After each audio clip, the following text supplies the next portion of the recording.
Whoops, I think I was moving those windows live. Hey guys, hello and good evening. I hope you can hear me now. I have a slightly different setup because I got a new mic a few days ago and I still haven't tested it besides like a short Discord chat, so I hope you can all hear me well because I've had a bit of trouble with this. But it's coming through my main audio mixer, so the idea here is that this is going to make it a bit easier for me to deal with all the dials and the audio setup. So I hope you can all hear me all right.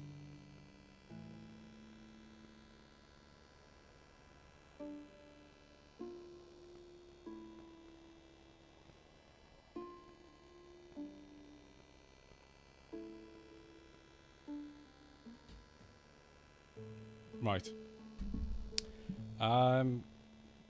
Provided that I am really hoping that you all can hear me, I wanted to go through the Empire editor first today, if that's alright with everyone. I wanted to play some Augustus later in a bit. I don't know whether we're gonna do RC with the new changes that Mark has made, or whether we're going to back to Turgon's campaign and try to beat the first level of Hideout, which still for me remains unbeaten. Haven't had much time to work on the Hideout campaign. I've just been stuck in Python most of the time. Hello, hi. Just give me a second. I'm gonna have to make sure that my WhatsApp's not showing. I'm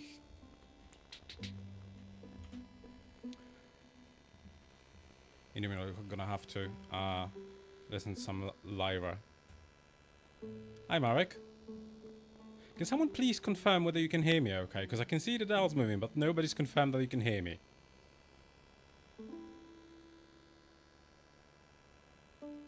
Maybe just everyone's watching this on mute, which, you know what? I wouldn't blame you. Okay, that's great. That's good news. Is the sound alright? Is it better, worse than last time? About the same? There's a bit of background noise, alright. A bit low. I can turn it up. Kinda electric hum. Ah, yeah, that could happen. That's silly. You know what? I think we're gonna have to deal with this one today. I am going to change it for the next time, but I think we have to deal with that. I've turned up the volume. I don't know if it's gonna be better or worse. I can try and deal with the mixing a bit, but this should work for now. I'm afraid we're gonna have to deal with that. Are you showing your best contributions to Augustus on screen? Yes, I am. I mean, those are my favorite memes from my Augustus contributions. Yeah, I don't really know. I don't know what I would consider my. I think my best contribution to until today still remains the music randomizer, the first 17 lines that I contributed, because that's the only one that is absolutely not controversial, and everyone said, yeah, that's good, that's okay. There was not a single person who was like, this has ruined the game for me, which, you know, you can't really say about all the other contributions that I've made. There's always going to be someone who didn't like it. Right, but since there's a couple of people here now, so I'm just gonna go through what's happening with the Empire editor. So I have finished the first draft. I have finished the version 0.1, and I have set up the continuous build. Sorry, your best contribution will be the native rework. I don't think that's gonna happen. I still don't like that over 7k population music plays in the early game. Yeah, it's a bit annoying. But overall, like 7k population music sucks. So we just, you know, next patch remove that altogether. Sorry, I do need to go back to this because I have very annoying WhatsApp that keeps popping up, and it really can't. It can't be doing that to me. I've tried disabling that, but Windows has a mind of its own. I hate that.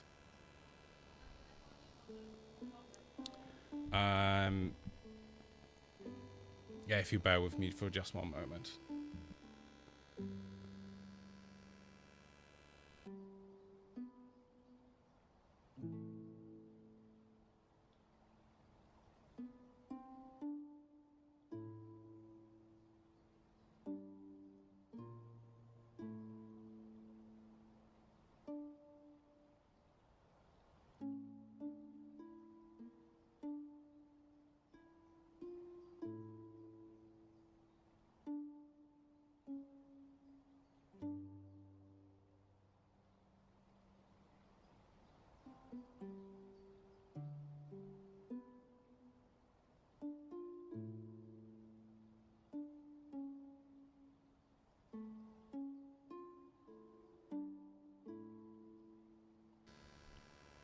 I have set up talking to the mic with mic muted. Okay, so I'm back. Sorry. Yeah, the 7K population music still plays in the early game. I'm gonna fix that. I promise at some point. But I don't. Maybe this week. Maybe this week. Okay. Maybe this week. The pigeon. The pigeon needs to be on top. Sorry, it's a very important thing. There we go. Pigeon's back. New icon. Okay. Sorry, gonna read for chat. From the start. New icons soon, yes. So the first thing that I needed to do was finish the Empire editor. It's just making it easier for myself to add new stuff to the Empire code. If I finished the editor first, it was just easier for me mentally to kind of wrap around everything and have a working editor while also having some space to work on the small changes to the Empire view. So yes, the icons are coming. That is the next thing that I'm going to be working on in terms of Augustus. That's my plan. How will you ever know what is up without the to-do? No matter what I do, Pip always says py side 6 packages in the folder for Python 3.12, and I don't want it there. What I do, I have a Conda release,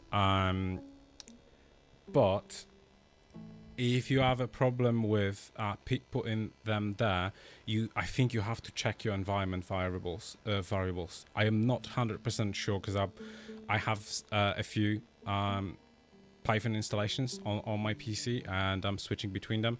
Easiest thing to do probably is to have Conda installations and manage virtual environments through Conda.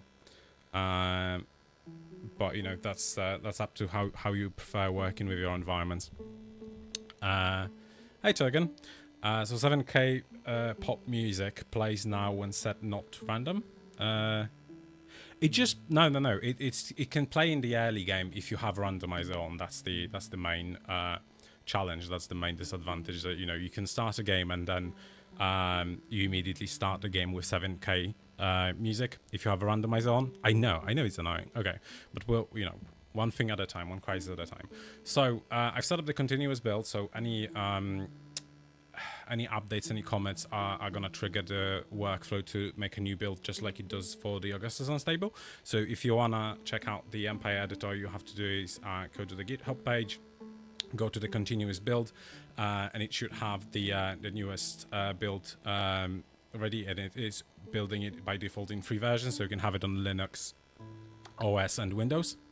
Unplayable, completely leading in the suicide reasons among C3 players. You cannot bait me like that. I cannot say the S word on stream.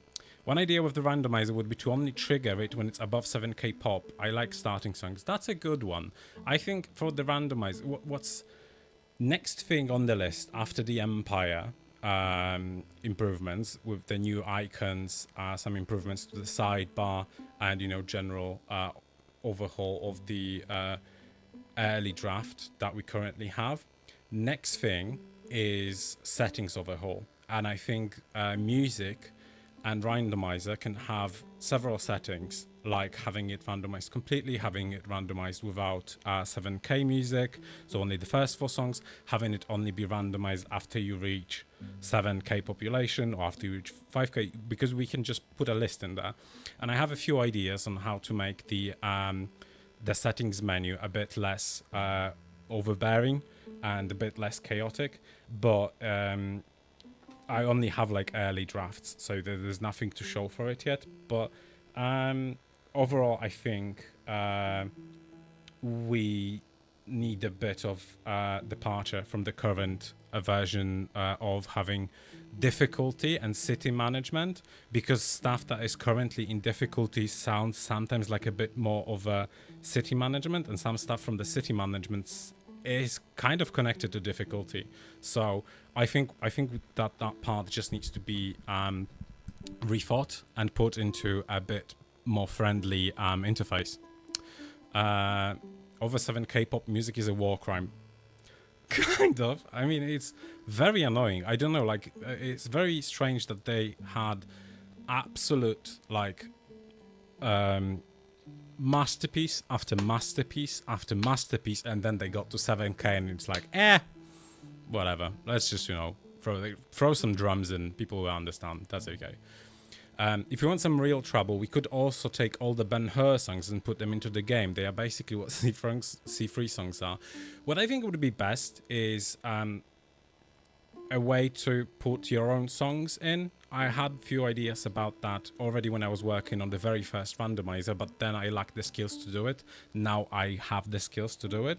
So when I touch settings again, I might add some more options to the randomizer and some more general like music management options.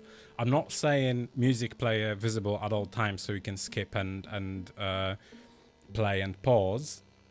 Maybe, but I'm not promising that. But what I can definitely say is I've already had drafts for adding your own songs to the files and having them be read by the game and trigger in different scenarios without having to just go, I swapped out the 3K songs and now instead of the 3K population song, Jay-Z plays. You don't have to do that.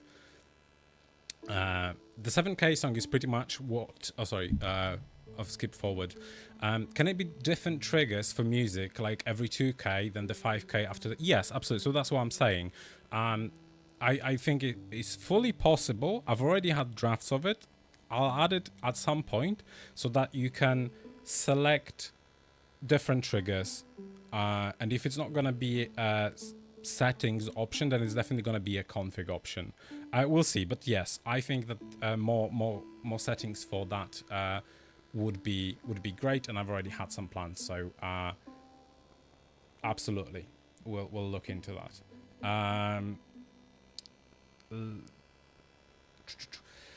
Let's play as an act. Yes, so that's what I was talking about. So the 7K song is pretty much what played in the movie when the main character enters Rome and meets Caesar. So it makes sense that it's powerful, but a bit too much for a game. I've never seen Ben-Hur. Not a big fan of 1950s movies.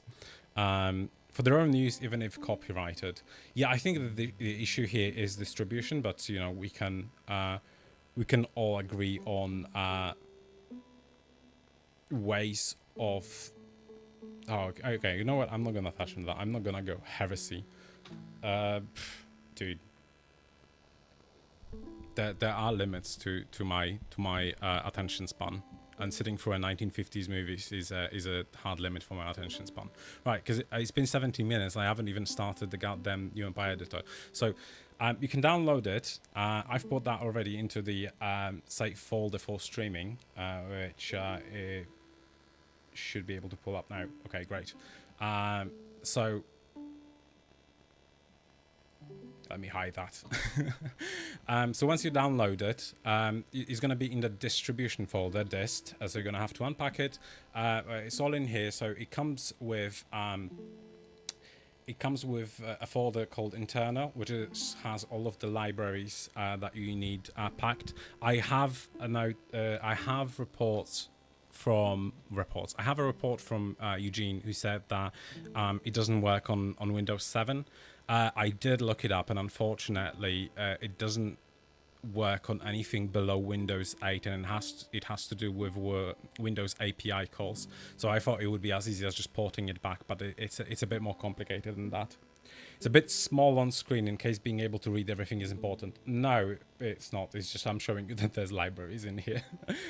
The old parrot is unhinged, doesn't watch boomer movies. It's crazy. Yeah, that's pretty much it.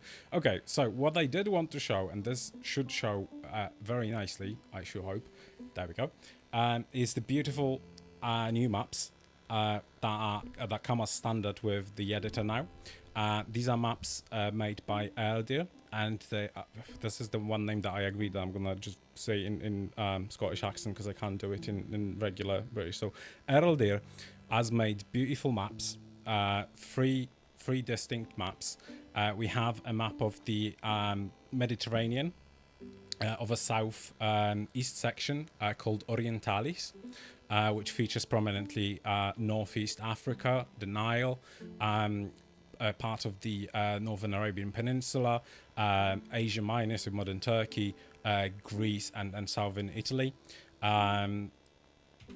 We have a big generic map of the world known to Romans at the time.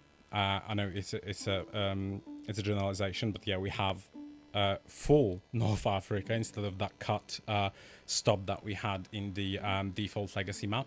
So we have full Northern Africa. We have most of continental Europe all the way to is it Aral Sea? I think on the very east, I think it's Aral Sea. We have full Caspian Sea, full Black Sea, and it stretches north all the way up to southern Sweden. I made some similar stuff for my campaign, cutting main areas of the original empire. Yeah, I've seen those. They're very good as well. I noticed that programming in the tags Twitch keep recommending me slop. Whoops. I can share them. What have you done to my feed? Well, not my fault, okay? If you want to participate in this, you have to and do a little bit of programming in your feed.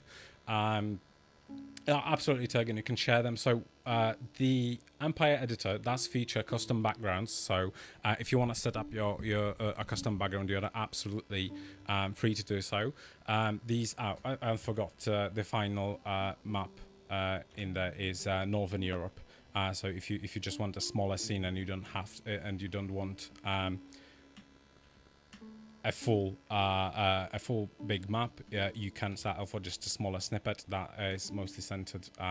It's centered around. I think we could say that Switzerland is in the center of the map, but it still stretches pretty far to the east and west. So those three maps come as a standard.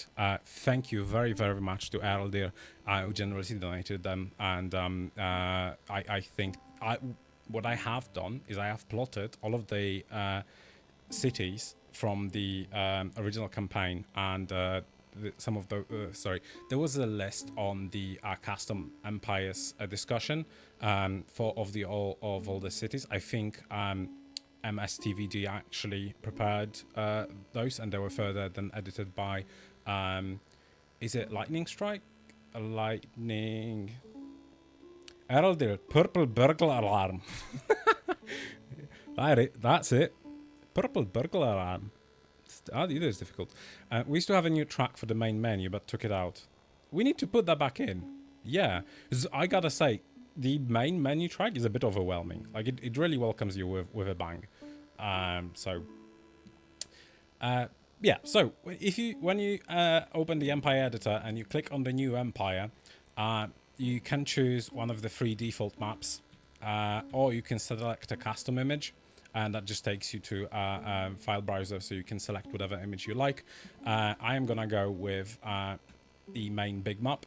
And what I wanted to show is that it now features, as I've mentioned earlier, a long list of default cities that are grouped by region. I am convinced that there are mistakes. I am convinced. So if you... Oh, hi, Gariev. Welcome.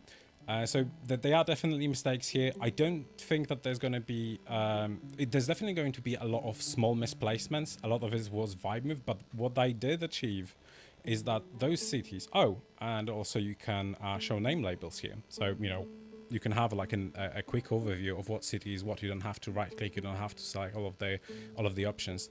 But what I did want to do was to make sure that all of those cities are available on all three of the default maps. So if I select a new empire now, yes, I want to lose my progress, and I'm gonna select a smaller map. Let's select the Orient one, Orientalis. The cities are still available here.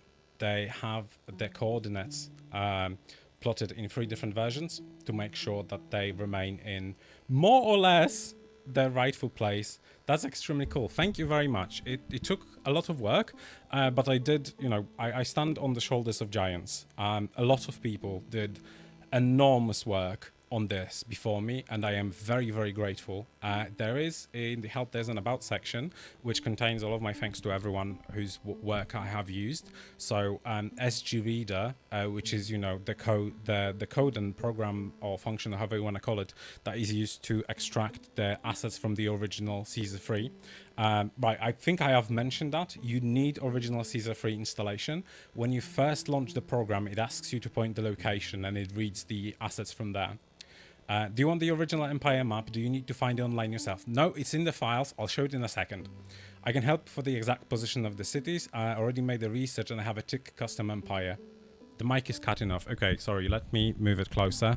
Stop chewing on it. I'm not. I got a new mic. I was very excited for it. It's a condenser mic supposedly. It's an XLR mic and it's absolute shit. I am very upset with it. I will be returning that. I'm gonna go back to my digital mic. This is not worth it. I thought that it was gonna be a good idea because it connects to my audio interface and I can do something like this. For example, it connects to the interface, so I can change my voice. And there's a lot of silly voices on my interface, and I can do A lot of stuff. I can go back to my normal voice and I can turn it down, and I can, oh no, that doesn't work. Maybe, I don't know, whatever. Okay, this is not important. I was going on about things, so yeah, I'll fix the mic for the next time, I'm sorry. Yeah, so first of all, SG Reader, that's a full port of the code written by Bianca. I'm very, very grateful for that. I have just used that code, ported it to Python, and made it so that the Empire editor extracts the files in the exact same manner as the tools made by Bianca. So there's a link to Jules, there's a link to the building tools here. Bianca's name mentioned by name, obviously very, very grateful to all of the work that, well, she has founded the community, so, enormous thanks to Eraldir, obviously, for making those maps and sharing them. The vanilla assets, there's thanks to Destination Walker, sorry, not Worker, Destination Walker, Commissar Marek and Turgon, who have consulted on the use of the XML logic. Thank you very much, guys. You helped me a lot. I had a lot of questions, and everyone was very nice to and helpful and tried to explain things from the map maker's perspective. So I am very grateful. Obviously for Pretty Flower, who offered the original code for custom empires, at least to my understanding. Sorry if that's wrong, let me know. And a big thank you to the entire Augustus community and the dev team for their support and contributions, big and small. I think everyone knows that how much Keriev has done for this, so I didn't show that Keriev by name, but everyone knows the big boss. So if you don't know, yeah, Keriev is the father of the Augustus project, so everyone has a mother and a father, and we also have one. There's a mother is Bianca and a father is Keriev, metaphorically speaking, obviously. Everyone is very nice. It doesn't seem right. I have failed, but no, thanks, glad for your work. Okay, I'm very grateful. I hope that this will be useful. I do plan on supporting it and patching it out and doing and adding more functions to it. At the moment, the most notable things that are missing. I'm not gonna go through everything that's in here because I have already sat here for what is it, like 30 minutes? Yeah, 30 minutes, and I didn't even get to anything in the program. So I'm just gonna do a quick overlook, and I'm gonna go play some Augustus. have you tried if this program can load my Monster Rome Empire map? I did. You know what? Give me a second. I'll try to look it up. I did try it. I do have that map, and I've used it for testing. I think it loaded fine, but I do have to find because I have removed a lot of the testing stuff. So I don't know whether I have it on hand. If you can send me that on Discord, I can try and load it right now. Is it the Great Fire of Rome? Is that the name of the map? Yes. Okay, yeah. I have it. Let's see. Let's open. We will lose our progress. That's fine. Save folder for streaming. Great Fire of Rome. This is version 1 Empire file, so it will load the default Empire background. Some elements do not fit in the selected background border edge. Yeah, so this is one current problem that is not very big, but I know that some of the maps feature elements that are outside of the view, and it still works even if they do not fit on the image. That's not quite the case in this program. Everything needs to fit on the picture, and if something is out of bounds, it might have problems. It might work, it might not. I have not like limit tested it, but yeah, there we go. Loaded here in all of its glory. The Great Fire of Rome with all of the cities. They all look more or less in place, and the Empire border is also here and is selectable. You know, and we can let's hide the cities. Let's hide the city names, and we have just the trade routes and the border. Everything seems to be working fine. So let's show the cities again. Let's hide the border. Okay, so that doesn't work. Okay, so the border doesn't work. That's fine. Oh, trade routes don't work either. Ah, yeah, those are placeholders. I forgot to actually link them to functions because I was so excited that the name labels work that I forgot to do the borders. Full Empire would be entirely covered with rectangles. Well, you can hide them. That's the thing. You can hide the labels for the names. But yeah, so I did test it with a couple of things. It did work. So I'm hoping that this will be a useful tool. Those names would have been great to have when creating this map. I wish that you had said that this entire tool would be good to have when you were creating the map. But you know, that's okay. It's okay. My feelings are not very hurt. So in the Empire properties, there's only a few fields at the moment. I think that this is like the basics. You can enable and disable ornaments as well as Ireland, which is also kind of an ornament. I created this map before you joined the team. I know, but I created this after you created the map. Whatever, you know, it's fine. You can increase and decrease the border spacing. I know that some visuals are not exact. I don't know whether I'm going to make them much exact at some point. They are meant to be a kind of overview. I know that there are, for example, or near the vertexes, so near corners, so to speak, and there's going to be sometimes too many flags. You know, they kind of like are too close to each other, and the real engine is going to render them better. But, you know, I think it serves a purpose as, you know, being an overview. I already do this. I use your borders for a very long time. Yeah, hopefully now everyone will be a little, you know, a little more free to create their own borders. So let's again go back to the... no. So there are bugs. I knew that there are going to be bugs. The one issue that keeps showing up is it's not very consistent with creating new files. I need to work on that. But you know, you can always reset it by just starting the program again. It saves fine, but it just doesn't handle very well the temporary files. So if you know you start in a few drafts, at the moment it's just best to reset it. So you know, let's pop on all the default cities. Let's slap a new city here in the move it, please. Okay.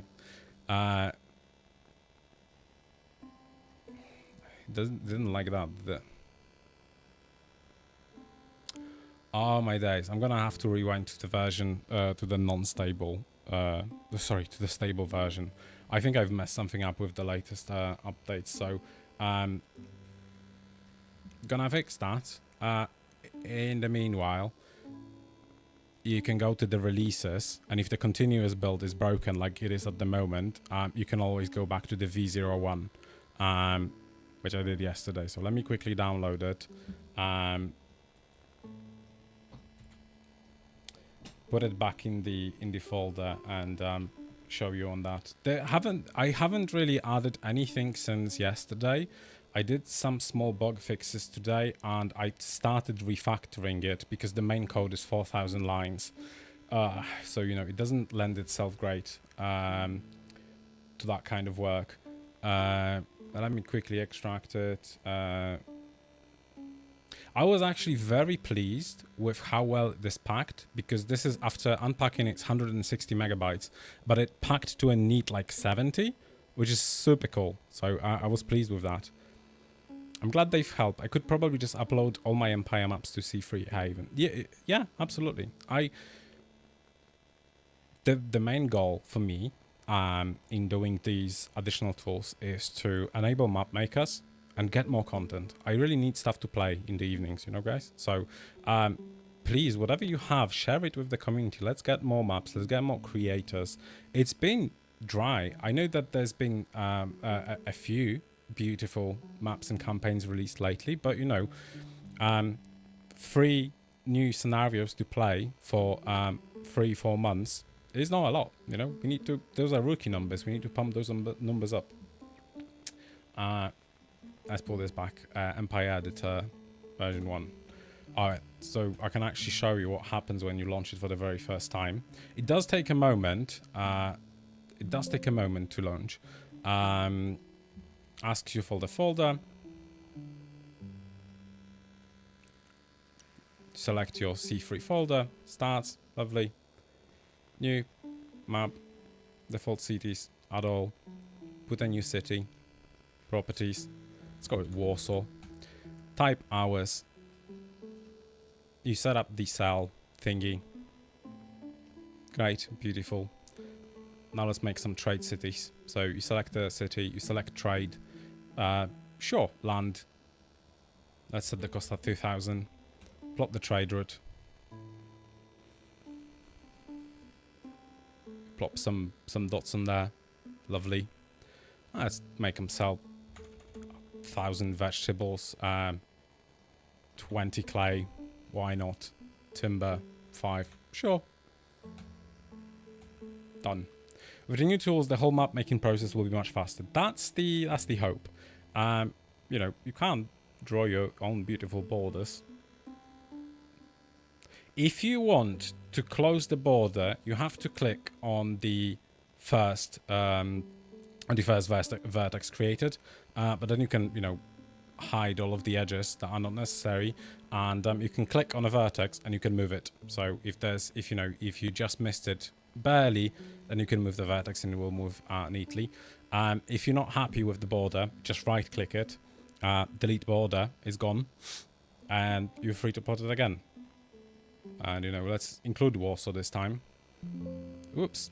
So yeah, if you click off screen or you do something wrong, you get a pop-up that says that the border is incomplete. You have not closed the border shape, and you can either save this weird border shape without closing it, or you can select cancel to continue drawing. So let me continue drawing.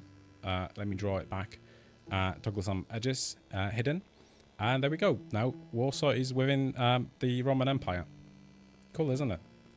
Yeah, the borders won't take weaponized autism anymore to be able to do it. I really hope so, which is a huge plus. Sweet. The rest is good as well, but really the border was absolute worst. Yeah, I can imagine. I think that the worst thing was trade routes and borders, especially if someone is dedicated to making the border realistic or neat looking. Then yeah, absolutely, this must have been really, really tiring. So to hide the borders, for example, when you reach the border of the map, yeah, if you want to hide it, you just, right click and toggle edge hidden. So that makes the one edge between the two vertexes hidden, and you can unhide it then as well. So if you want a border to be hidden because it's on sea, or for whatever other reason it's going out of bounds, you just hide one edge and you can toggle it on and off. I'm the odd one who just enjoyed listening to music and plotting XML borders with a real life map on the side as a reference, but this looks really handy. Yeah, no, I can absolutely see the charm in that. But it's kind of like, yeah, it sounds very fun to go into the forest and enjoy nature and chop your own firewood for your own fireplace and sit in your cabin and read a book. But also having to chop wood every single time you're cold also sounds like a chore. So it's a balance of things, I reckon. I got my board in under 2 hours. Okay, show off. Damn. Well, hopefully now you'll be able to do it under 20 minutes or something. You can't move cities, and they should move with their trade route. So let's plot a nice sea trade route. Let's make it very fun. Let's make them sail in a snail. Go around the border, trick those funny Romans, and there you go, off to Warsaw. Coolio. And now if I want to move it, say here, the trade route adjusts. The vertices will stay in the same place, but then you can move them as well. So it's not crazy easy, but it should include most of the tools that you need to utilize to make an interesting empire map. What I know for sure is missing, as I was saying earlier when I was so rudely interrupted by my own stream of thoughts, it doesn't currently feature a Control Z. You can't just undo your last action. That would require saving a state after each action is done. I'll add that at some point, but it's not in at the moment. So if you mess up, you're just gonna have to redo whatever you messed up. It doesn't feature distant battles, and the stable version doesn't support future trade. So you're just gonna have to set it as trade and then edit it later.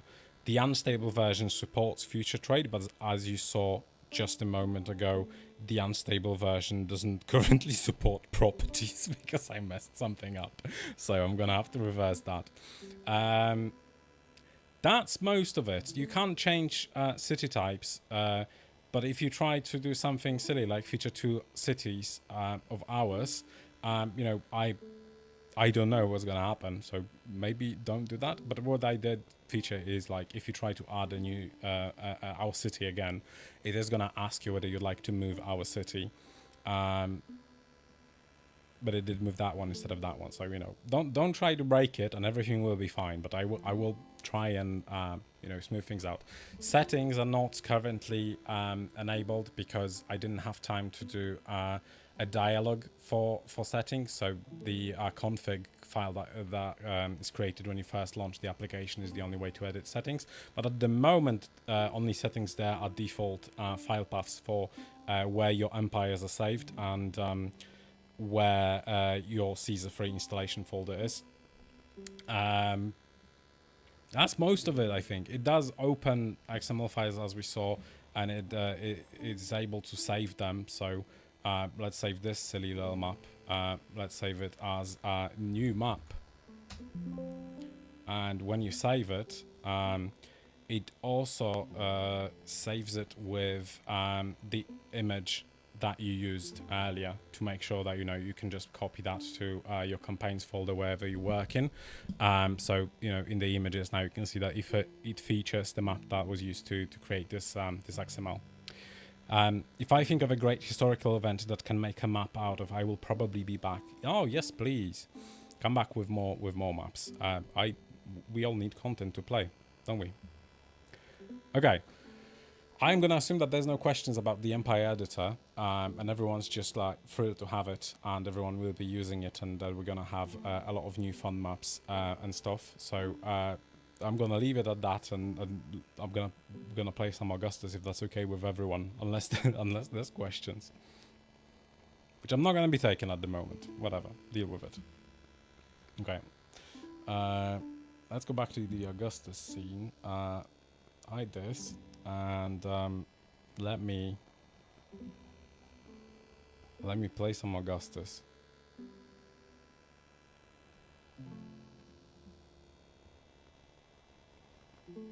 I like that like soft lyra track that is playing in the background. It's one of those like 2 hours, 10 hours Roman relaxing music, instrumental. New icons when? Realistic estimate 2 weeks. New functionalities to the icons when? A realistic estimate 2 years.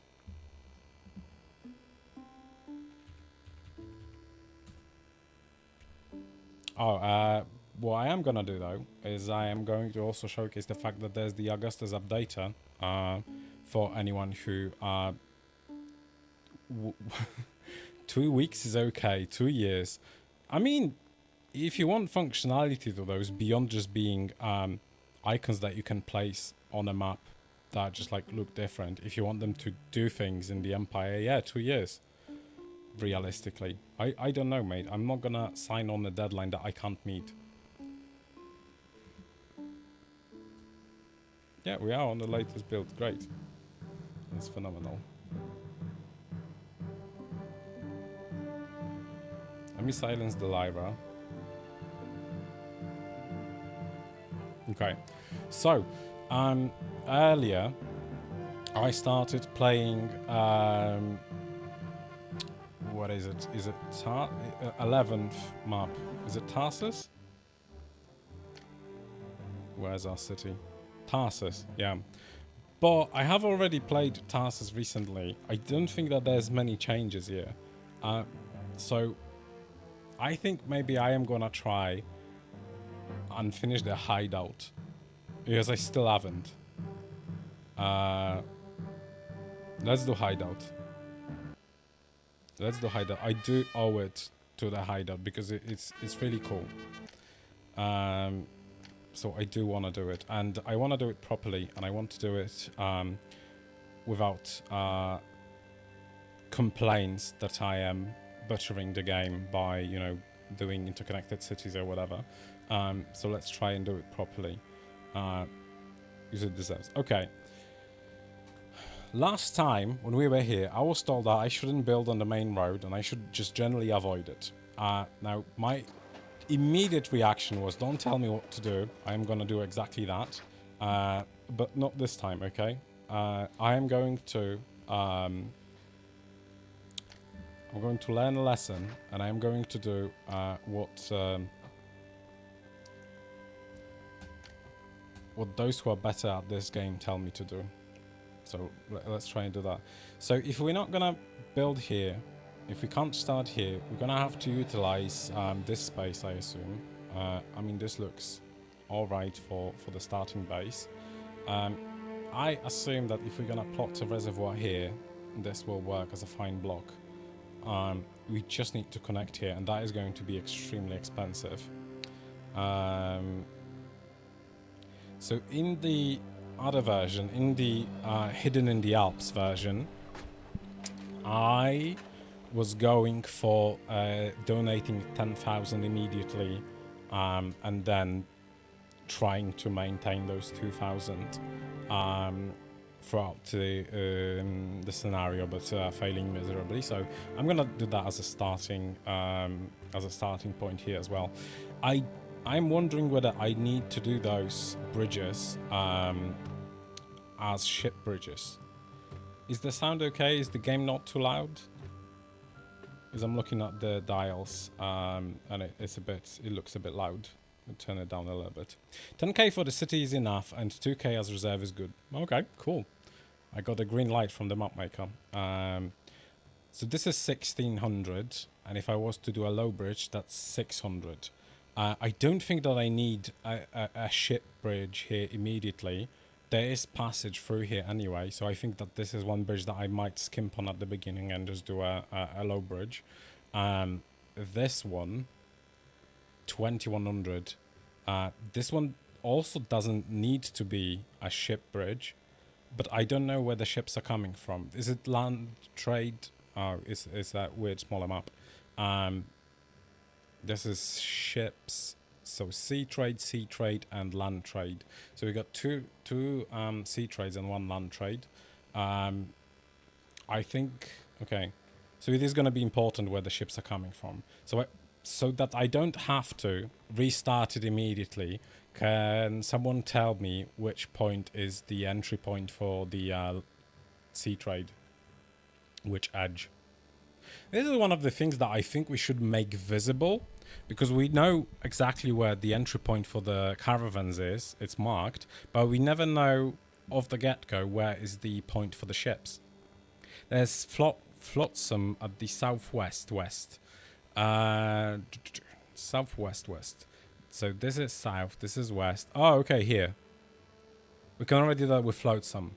Okay, is this an agreed method between map makers, or is it an in-engine thing? If you want to show it, there's flotsam. But do you add flotsam as a thing that you just use it? If we don't want to show it, we can not have it. Okay, yeah, sure. It's up. If you want to hide it, that's fine for me. Yeah, I think it's one for the manual then. Where's Uaz? Someone call Uaz and tell him to add this to the manual, because I had no idea that flotsam represents the entry point for the ships. But that's good to know. Okay, so if this is the place, then perhaps a starting point here would be better, because this is gonna have to do as the base for the dock somewhere here. Will this work? Yeah, so that's one place for the dock. Will I be able to connect it then? So these islands are no good. Some maps do hide it. Entry point and exit point, basically like a road. Okay.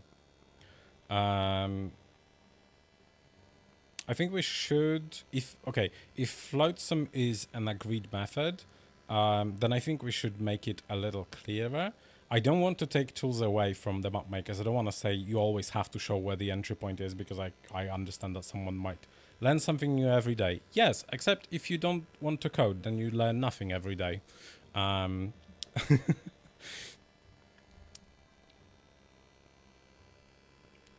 Right, so as I said, this might be a place for a dock, but the question is, how will I be able to connect it? I don't think that I will be able to. Okay, I could do this and this. But how do I connect to that one? Through here. Okay. So the minimal version. I learn plenty of things every day, like how to avoid doing any and all coding. But you already know that. You don't really need to learn it if you already know how to avoid that. And we are doing all the hard work for you in terms of making you avoid coding. Like we started using #code in your chat. One thing that would change maps quite a lot is if all ships always exited at the river exit point. Currently, they often go back to the entrance. Yeah. I think so. This is one of the things that we're gonna have to make an option for the map makers. Allow ship like. Yeah. Okay. So we would have to make it so that in the code it says that a ship after trading needs to go to the exit point, and it's just gonna be up to the map maker whether they want to put the exit point at the entrance point or whether they want to put it further. But also it would be nice if there was an option in the game settings to make like ships always go to the nearest one. I know that immediately people will ask for that. If we make that change, people will ask, can I make it go fast? Okay, since you're streaming and I don't want it to restart, avoid that dock. It's a trap. But I do want to restart. I like restarting. But okay, I'm going to avoid it. If it's closed, they leave via entry. Cool. And yes, for balance, some maps do want that. Yes, but on other maps, you might want to force it. So the answer is yes, no, or maybe, which is the classic answer for anything related to Augustus. Actually, no matter the exit point, currently they exit 100% times from the entrance point. Currently, they exit 100% times from the entrance point. So that sounds like a bug, but we'll fix that. On maps with a river, it does make a lot of sense for them to go to the entrance point. On maps, well, I think it's the opposite. On a river, if you are sailing down the river, it would make sense for them to always go to the exit, because the idea there is that they are sailing down with a current, right? So they can't go against the current. If a map features a river, they shouldn't go where they came from. If a map features a sea, or sea or like structure or body of water, whatever, then they should sail wherever they want to. But if it's a river, they should flow with the current. Yes, but actually no. Classic. Why is the dock a trap, Turgon? Yes, explain it. Why are you setting traps for us? Why can't we just have nice things? Why can't we have fun? Why do we have to be entrapped even on difficult maps and campaigns, even when we try to do our best to satisfy everyone? Unless you start from there, then the trade requires more docks and many warehouses. Okay. Yes, current makes sense for the river. Oh, lovely. Okay, so let's say no to that dock. Let's, so these two docks will be probably better. And then we can still connect to this place. We're just going to do it through here. Let's do that. So, this will not block anything. Will not. Okay, let's go for that. And now we're just going to need to connect from here to here. Oh, that is probably going to be the trap, isn't it? Like, there's going to be no realistic connection. Oh,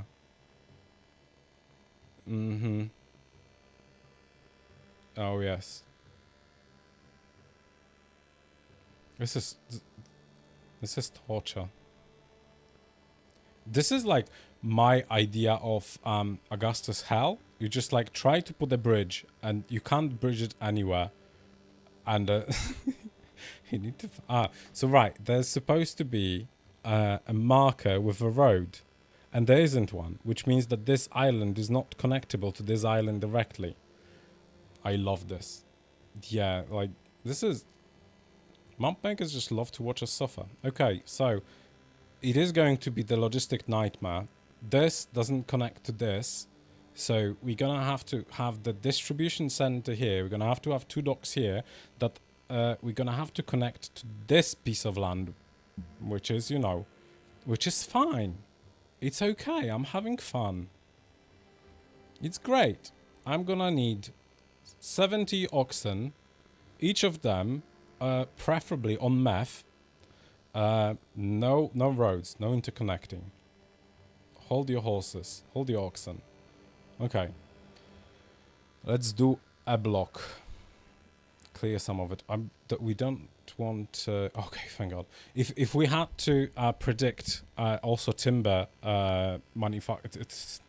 timber as a resource, then this would just be nightmare. But okay, it's fine. I'm okay. We're gonna do it.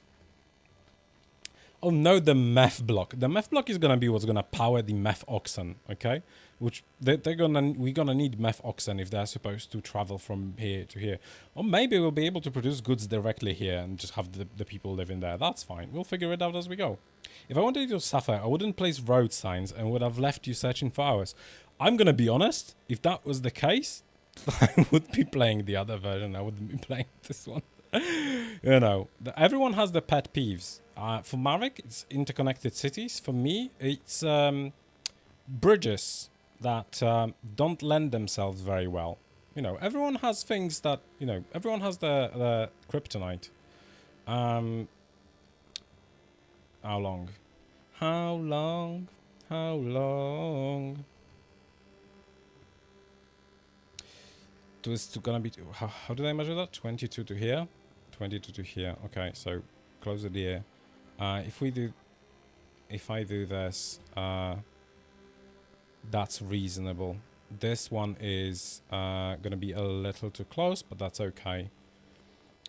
Seth just needs everything to be a roadblock. I just need nothing. I need everything to be bridgeable by roadblocks, and then we're gonna be fine. And then everything just needs to be built in Python, and everyone's happy. And I am the happiest when I take options away from map makers. Like, that's what puts a smile on my silly little face. This is pointless. Let's do it like that. If I hear a word about interconnected cities, I'm gonna leave you with the native rework all on your own. Okay, that's fine. That will work. The desirability is gonna be a bit shit, but you know, we're gonna have to. Okay, so the range at least is great. Okay, there is access. People are gonna start coming now. No? There's trees here. Okay, should be it. No, probably not. Okay, no. There's you can plot. See, this is why interconnected cities would be good because I could just see if there's a road there or not. No, this is okay. You can access here. Can access here. Okay, that's great. This access. This access. This access. This access. This access. The Saxons. The Saxons are coming. The Saxons are coming. The Saxons are coming for Britain. Brace yourselves. Bridge missing. Where? There's no bridge missing. Is there? Holy crap, Lois. The bridge is missing.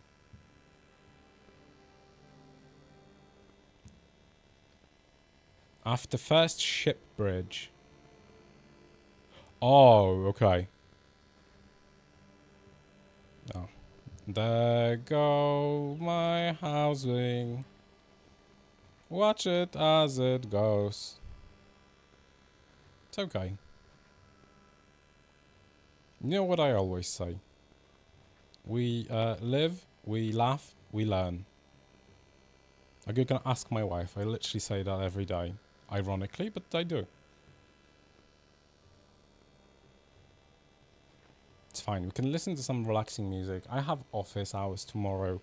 It's not gonna be fun, so you know, I might as well just enjoy this evening with friends from the community. Everyone being very nice to me, supportive. Everyone just being like, "You go, Seth. We appreciate your hard work." What does it say on the chat? It's shit? Oh, who said that? Interconnected cities would be good. Crash of Thunder. Yep, he's gone. Nobody can get away with heresy forever. Everyone has the pet peeves. Okay. It's fine.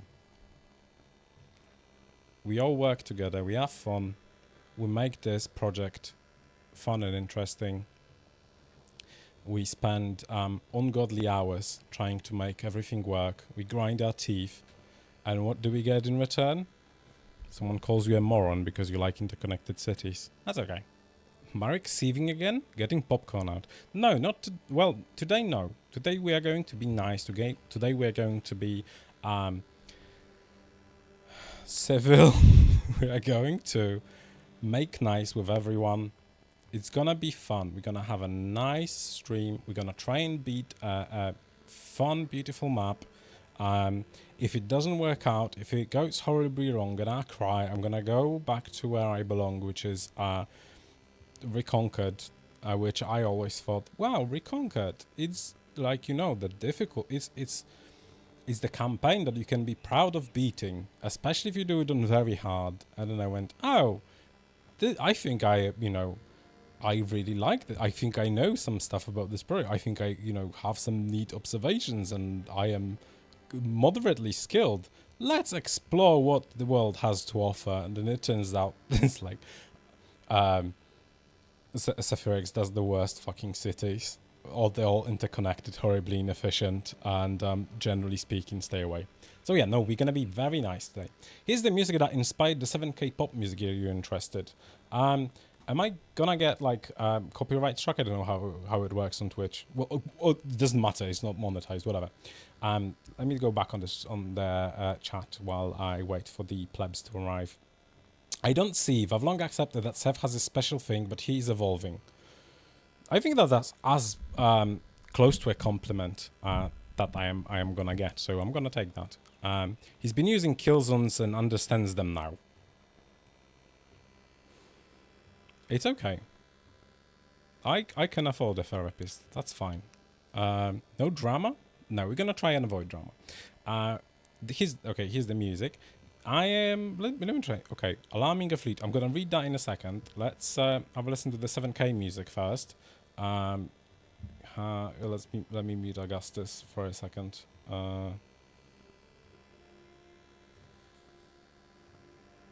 I would have... Okay.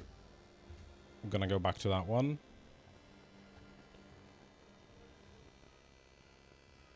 Okay, yeah, I can absolutely hear the similarities. I don't play on very hard. I'm not a masochist who hates himself. Guys, let's behave, okay? Everyone plays however they want. This is fun. I escaped 11, not 11, 15? Holy shit. I've escaped 15 years of competitive, well, I've escaped 15 years of League of Legends. I've escaped playing ranked in League of Legends for 15 years. I've escaped to this. You can't make it competitive for me now here because I will have no place to go. Think of me not speaking because I'm a sinner. I don't know if that's a reference. Very hard isn't really masochism. It's all about the map you play. Holy shit, Fairbite, you said that this inspired 7K music? It sounds like plagiarism almost.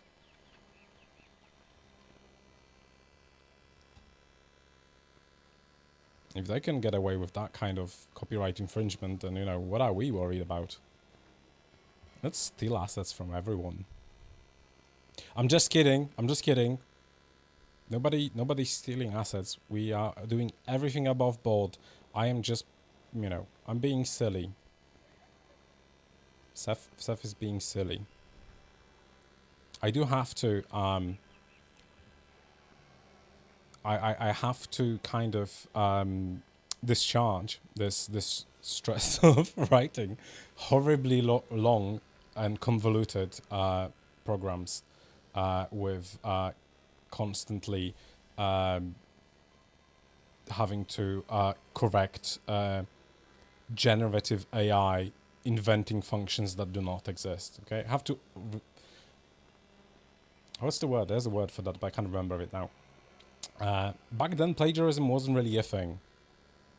Yeah, I know that copyrights have evolved a lot, and especially in the United States, where they have started with the copyright is active for a few years, and it evolved through a couple of steps. And at the moment, as far as I remember, in the US, copyright can be held unless sold or given to the public domain. The copyright remains for the lifetime of the author, plus 75 years or something like that. Someone correct me on that. But I know that it's gonna still be a while until Lord of the Rings enters public domain. Ooh. This is YouTube Q, if anyone's wondering. So right after the 7K pop music, what's playing is Andrea Bota's melodic techno and progressive house. I really like Andrea Bota. She's a good DJ. It was very surprising when she turned from a chess career to a DJ career, but it's a surprise to be sure, but a welcome one. So let me rewind the chat a bit. And we can't hear it, so no worry about copyright. What? Really? You didn't hear that music at all? Oh, there's another version of the music, just with notes different in some parts. 2 notes, I mean. I don't know that. An hour in, I just got noticed now. Oh, sorry, Calix. But hello, I'm glad you joined. The only thing that you missed is me seething about bridges and half an hour of chaotic presentation of the Empire editor. But I think I have VODs set up, so you should be able to catch up on that. And if not, give me a shout on Discord, and I'll try to get some materials to use if you're interested in that. That's a small pond. That's nice. Don't forget the messages. Sorry, yes, I was rambling. Oh yes, messages. Okay, these messages, right. Allow me, but I think I've read those already when we first tried to do it. The position of these islands is optimal for taking control of the traders in the area. At the moment, there are few cities willing to listen to us, but if we manage to build a modest-sized fleet, we could try to convince other coastal cities to cooperate with us. So I assume that this means that we're going to unlock more trade routes by sea. Most cities will join our cause, but we need to show them that our city is worth the glory of the empire, establishing a prosperous colony with a powerful trade. New task: build 2 forts of any kind, 30 wharves, and 3 shipyards to start raids, and gain 32 meat and 32 fruit every year as loot. New commercial partners will be found over time if you have enough. If you have enough gain of favor. Each 10 ships will consume 2 cartloads of fish every month as upkeep. They need to be very efficient then, otherwise they'll just like eat through the upkeep. That's not great. Purchasing workshops, I know, so 1 fig tree.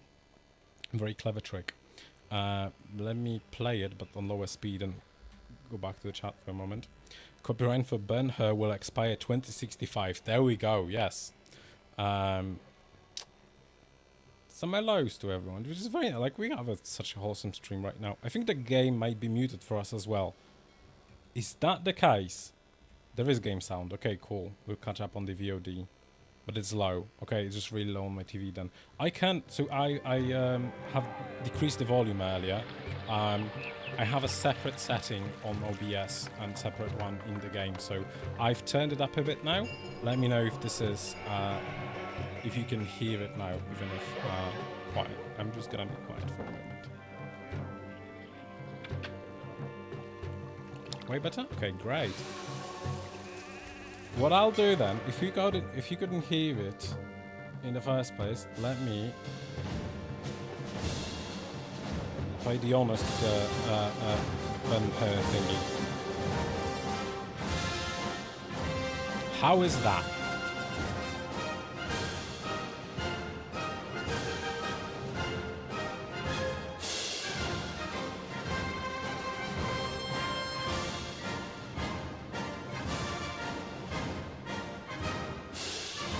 Very imperial. It is. Absolutely. Okay. So, I think the main exports are going to have to be around clay. I do not like exporting fish. I always feel like exporting fish is bait. Like proper bait. It's so cheap. And it's not like as crazy easy to set up as like wheat farming is. So at least at the beginning, I'm going to try and focus on clay and clay-related stuff. Workshops for 1500. I know that unlocking workshops will immediately alert the Empire, so I might want to wait with that a little bit if I'm able to sustain the economy on just clay. But who will do that? Taurominium will buy clay. Okay. And Regium will buy sand and... okay, so maybe sand and clay simply at the beginning? Check out the whole Ben-Hur soundtrack. I will at some point probably, but actually, as I said, I'm not the biggest fan of this approach to Rome-themed music. Like, I feel like there are several distinct vibes of Rome that create what the media has been going for, and much more it's very loud. Okay, hold up. It is very loud. I only now realized how loud it is. Sorry. Close fishing spots. Exporting fish is better than other food. It's even better than wheat per worker with close fishing spots. Okay, yes, I just don't like it. You know, if this is one of the maps where there's only one way to do it correctly, then, you know, I'll do it, but I'm not gonna have a great time doing that. So let me just try and make my own mistakes. Let me try and do it my way.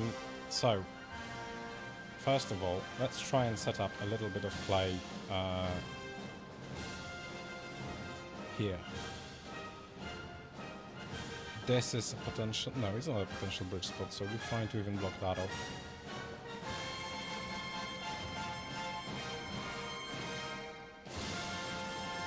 Bam, bam, bam, bam. Maybe you'll reform. It's... let me have some fun, you know? Let me do some stuff my way, even if it's wrong. Let me fail. If it fails, then it fails. I'm not gonna listen to the nutcracker. But what I wanted to say is that there are several distinct vibes that, especially music-wise, that seem very Roman. And Ben-Hur, the Imperial one, with a lot of trumpets and drums, and I really lack the vocabulary to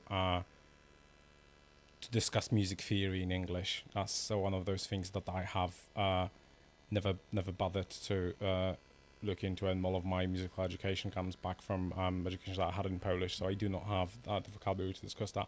But what I wanted to say is that much more in my gusto is the approach of like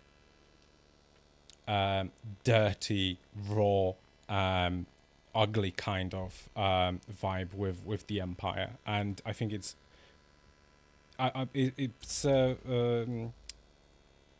not gonna be very original when I say that one of the best things to represent that is Gracchus play something more cheerful, which is the scene from HBO's Rome, and it's I think it's absolutely my favorite track, musical score relating to Roman Empire. So let me play that. Something more cheerful.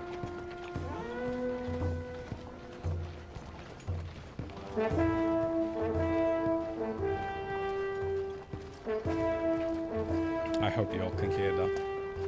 It's magnificent.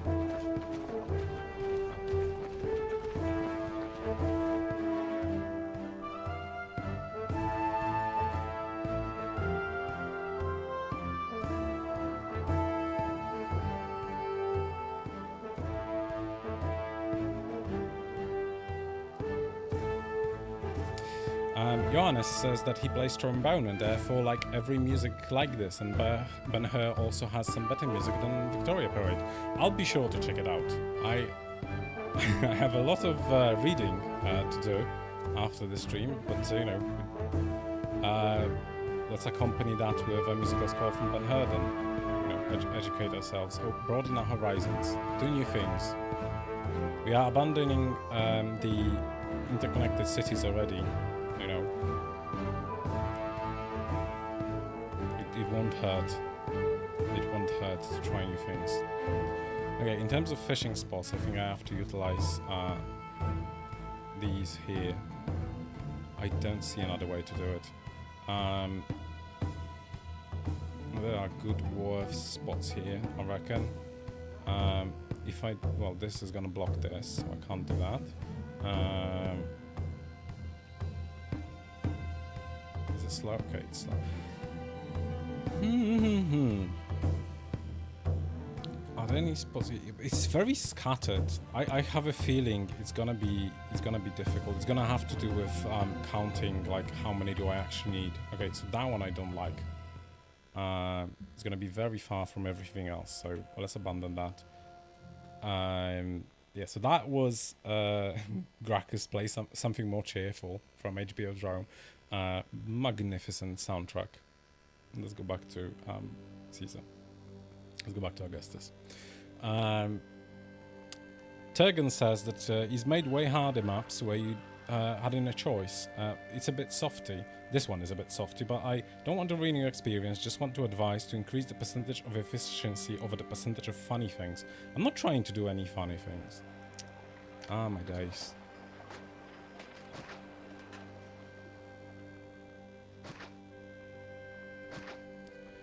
I'm not trying to do any funny things. I am... Okay. Try to make more maths. I don't like that. I have enough maths everywhere else in my life. I have enough maths in my daily job. If I have to do maths in Augustus as well, I'm gonna have a bad time. Okay, I don't think that I'm gonna have to utilize this bit of farmland. So I am gonna go for a granary. The granary positioning needs to favor the wharves that are further away from the fishing spot. All of them are fucking far away from a fishing spot, so let's just go for something that looks neat at least, okay? Let's do this and this. And let's continue this setup here. and give these two werves, whatever.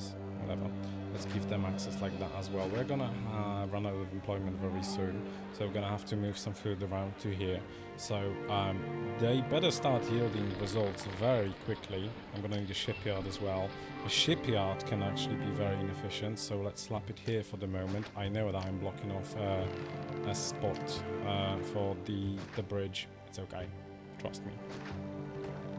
Trust me, it's gonna be okay, and then it turns out not being okay. It's okay, it's a risk that we have to take. So I'm gonna delay workshops to try and stay away from the Empire. Military music was a huge thing all up to the 18th century for marching, sailing and such. Made the men less bored, especially for sailors, pirates, would even arrange musicians to make them play around the clock for their amusement, similar to how we acquire new coders for the project. Fell right into that one. No, I'm a big fan of shanty music actually. I'm not gonna sing, but the Longest Johns from Bristol are a lovely bunch of lads who sing a lot of shanties, mostly a cappella, but they also have some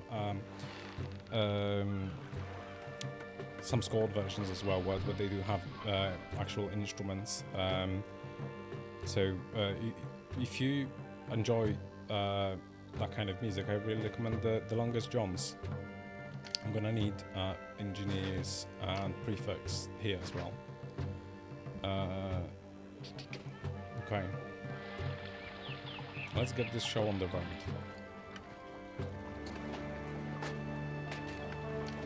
I'm not sure if a year has passed yet.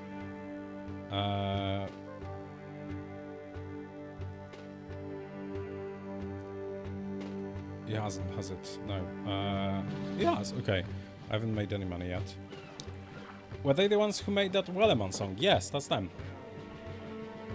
They did I think during the pandemic, they did a couple of community projects where they invited everyone to sing along, and then they made it into one big collage with everyone, and the camera like panning over different recordings, showing everyone singing their parts, showing everyone singing along. It was quite popular during the pandemic. Even a small-time choir that I know that a family member of mine sings in did that kind of project. So I guess it was just a popular thing to do during the pandemic. This spot is going to be oh, if I place a fig tree here, almost fell into that one. No, it's going to have to be a statue here. That's right. I believe the shanty was more of a modern concept, as it's believed that for the golden age, at least, it would be more like flutes and picnic songs, but not with the conventional common singing, at least not all the time. I would challenge you on that one, because as far as I know, one of the things that I learned about shanties when doing that research was that some of the earliest records of British shanties date back all the way to the 17th century. So we have written records of some shanties from the Golden Age, from the 1600s, the 17th century. So I don't know, I have no idea about the popularity of it, but I was doing a pop quiz at work for my workmates, and one of the questions that I wrote was what was the earliest written account of a British shanty, and that was 16th century, 17th century. Did you check my UGIS map on Hale? No, I did not have an opportunity yet. Aegeus? Aegis? What is that? Which is it? Is it? I know that the All Roads Lead to Rome campaign is being tested. However, everyone keeps saying that it's extremely difficult, the most difficult thing that you have seen in your life. So if everyone here is not fond of my level of proficiency on Hideout, then, maybe I just should avoid that one until I, learn to play a bit better. I don't know. I might check it out on my own time, but I do like repeating stuff. I do like restarting the game, learning what I did wrong. You know, learning from my mistakes, and I am not at all discouraged by having to repeat stuff. But I know that people don't like watching that, so you know, while on stream I'm trying to make it a bit entertaining. I'm trying to make it decent, make it a good playthrough, and not just what I would on my own completely.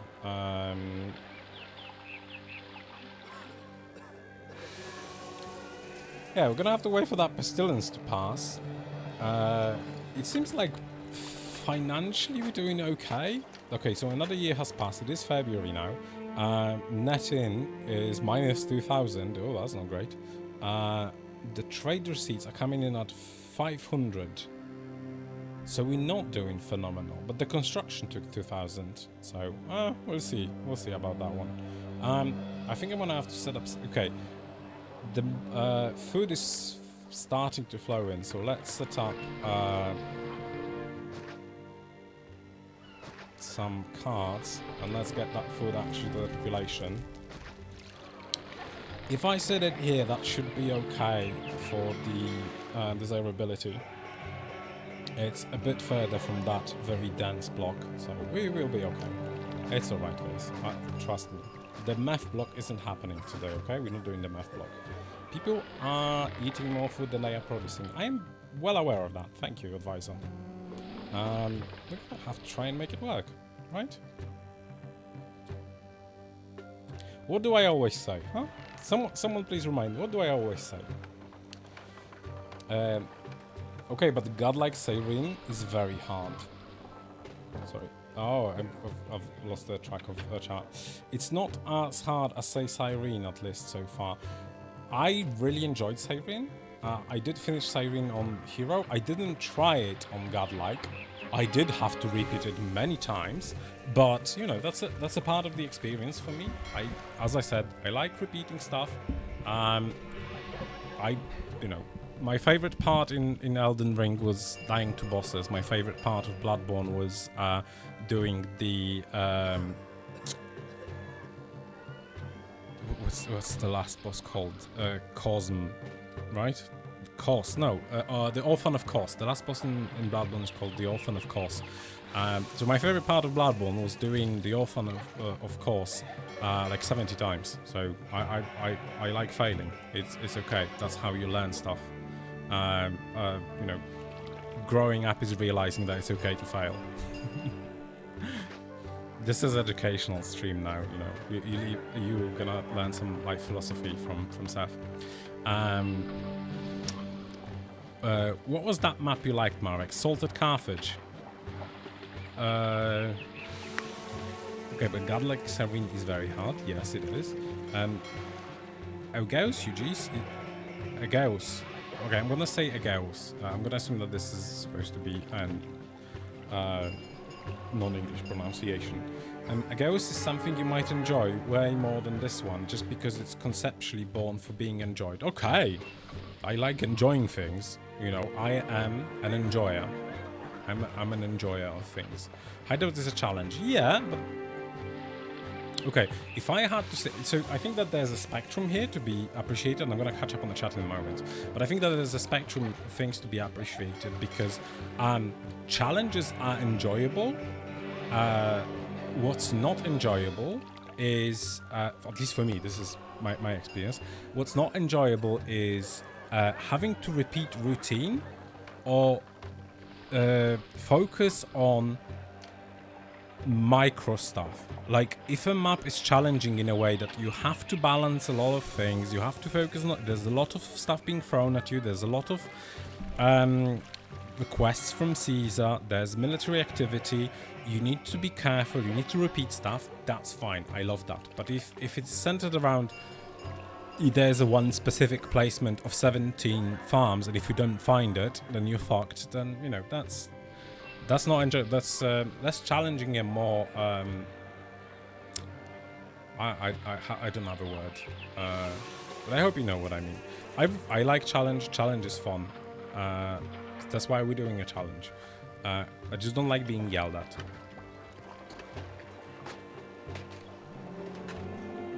Seth said hardest thing ever.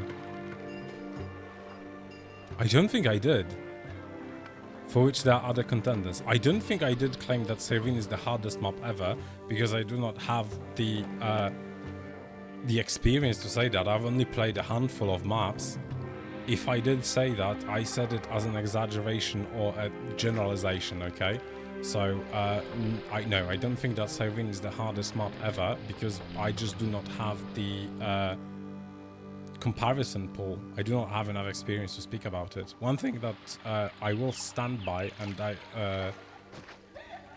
I hope is clear every time I chime in, is I try to not talk shit about things that I don't know, and I try to not claim things that I don't know. If I take a stance, then I usually know what I'm talking about, and I definitely wouldn't say that Siren is the hardest map ever, because I just do not have that experience to compare to other things. He didn't play other maps from you. That's the case, yes. I did say that it was harder than RC, and I'm not gonna cling on to that claim too much, okay? Yeah, micro is a thing. Yeah. Since we're discussing maps, have you seen my Atlantis map, Seth? Yes, I did see the Atlantis. I found the beginning to be too convoluted for me to get into immediately, so I cannot give it a fair review, and I can't give it a fair take, because I just haven't I haven't played it. I started it, had a look, it didn't seem like my kind of thing. Just that, you know? Not everything is for everyone. Not everything is for everyone. Growing up is realizing interconnected the cities is bad for your brain. Mate, can you drop it? Nothing is interconnected. I haven't mentioned interconnecting for 20 minutes. Let's move on.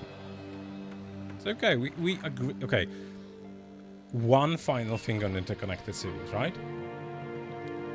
They have a very small advantage, which is you can ensure that things will go where they need to go and they won't get stuck. Obviously, there's a billion disadvantages, which is things going where they shouldn't go, or, you know, extreme inefficiencies, handling edge cases, making sure that you disable everything for everything, and, you know, dealing with all kinds of different shit. Absolutely.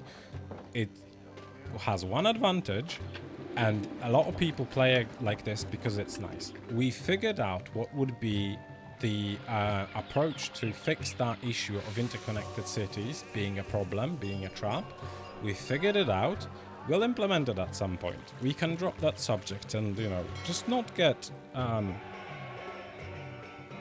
into micro arguments over nothing, I think. It requires a lot of calculation power. Johan says in context of interconnected cities, and it's a thing I try to put often, says Turgon, about micro. Yeah, that might not quite be my thing, but you know, we'll figure it out. I got close to beating the other version of Hideout. Maybe we'll get close to beating that one. You know, it's okay. It's okay to fail. You don't have to finish everything as long as we have fun, right? No, you said Turgon's all roads lead to Rome. No, I said that I know that it's being currently tested and that people have said that it's like the hardest one. So I didn't say that it's the hardest one. I said that people said that. That was, you know, I was saying that someone else said that. But it's not relevant, really. It's not important. He was referencing to my campaign. I think told from other people. That's the case. And yes, Serene isn't the hardest ever, but it's relatively close. But even that is not true. I know, as I said, I mean, that's something people are mumbling about. Okay, fair enough, was just curious. Wrote that 20 minutes ago, when you did mention it. Okay, fair enough. Sure, sorry. It's Seth probably didn't connect the two things, or it's me, I didn't understand anything. Yeah, but people are wrong. Okay, finally caught up. People are wrong, but also, you know, people are saying just opinions. You don't have to take everything. We have discussed how people approach certain things, how people like to voice opinions before they educate themselves. It's okay. It's how the world works. You know, if you, we can rise above that. I'm gonna have to deal with lack of employment here, and in a moment I'm gonna run out of religious coverage, and we're gonna have to spam temples somewhere else. So let me get a road out here. Let me set this as a roadblock, and let me slap a couple of temples before I get a wrath of gods on me. We'll get rid of that later. It's okay. My throat is so dry. I'm gonna have to leave you guys for a Diet Coke in a moment. Diet Coke sounds so nice. My throat is so dry. We got a library. We got arena providing. Oh, this is a bad spot for the arena. Actually, while I have the money, let me move that. Let me move that. This is a bad spot because this site is gonna struggle with desirability. So let me move that to the other side where the desirability is gonna be a little easier to manage. Not near a hospital because that's a trap on its own. Let's put it here and let's delete it here. And here, sooner or later, we're gonna place some more desirable building at some point. We don't have to take things incredibly seriously. What? The world was a lie. No, obviously some people say very silly things, but it's more closer to what's real. I think there are hundreds of maps on Heaven still playable. However, we made and played so many absurdly hard maps. You should try Hellish Vista or Olbia. I opened Hellish Vistas, and again, it didn't seem like my kind of challenge. I don't know, Cyrene was definitely my kind of challenge. I opened Cyrene and I was like, yeah, that's cool. You know what? I think what I enjoy, what makes me want to play a map is having from the get-go seeing that there's space to make your own decisions and your own choices. And that's kind of where Cyrene was a highlight for me, because despite the fact that Cyrene is difficult and it features a lot of challenges, it opens with a lot of options to start. It features a lot of open space where you can set up your blocks, you can try a couple of different places, a couple of different setups, and I think that was what was most fun for me, and that's what made trying out Cyrene and failing at it so many times still an enjoyable experience. Hellish Vistas greeted me with a lot of text to read through, and rather enclosed spaces which immediately bring a feeling of there isn't going to be a lot of freedom for me here. This is a puzzle that needs to be solved in a specific way. You can get further or closer to the predicted or the solution envisioned by the author, but there is a solution, and I didn't get that with Cyrene. And so far I'm getting this vibe from Hideout, like there's a lot of approaches to take, and that's what interests me. I like to try a couple of things. Try some different approaches. Okay, I've been rambling. Roman culture. Not many governors are able to achieve such important goals, starting from nothing against favor of Rome. Gain to favor every year for your population being such acculturated. What is that for? Is it for it's for the culture? Oh, interesting. It's for achieving 50 culture. I hope that I'm able to keep this up. Too few theaters, so this is probably gonna disappear soon. We are bleeding money, we're not making a lot. But we are also missing employment. This is gonna be difficult. Yeah, Hellish Vista is not Seth's map. Yeah, Hellish Vista is a great map, but Marek made voice acting for it. That sounds interesting, I'd like to check it out. You need math blocks. I can deal with math blocks, but yeah, it's not as fun. There are events and decisions on it, relics you choose, but Caesar is really insane with their quests and also objectives.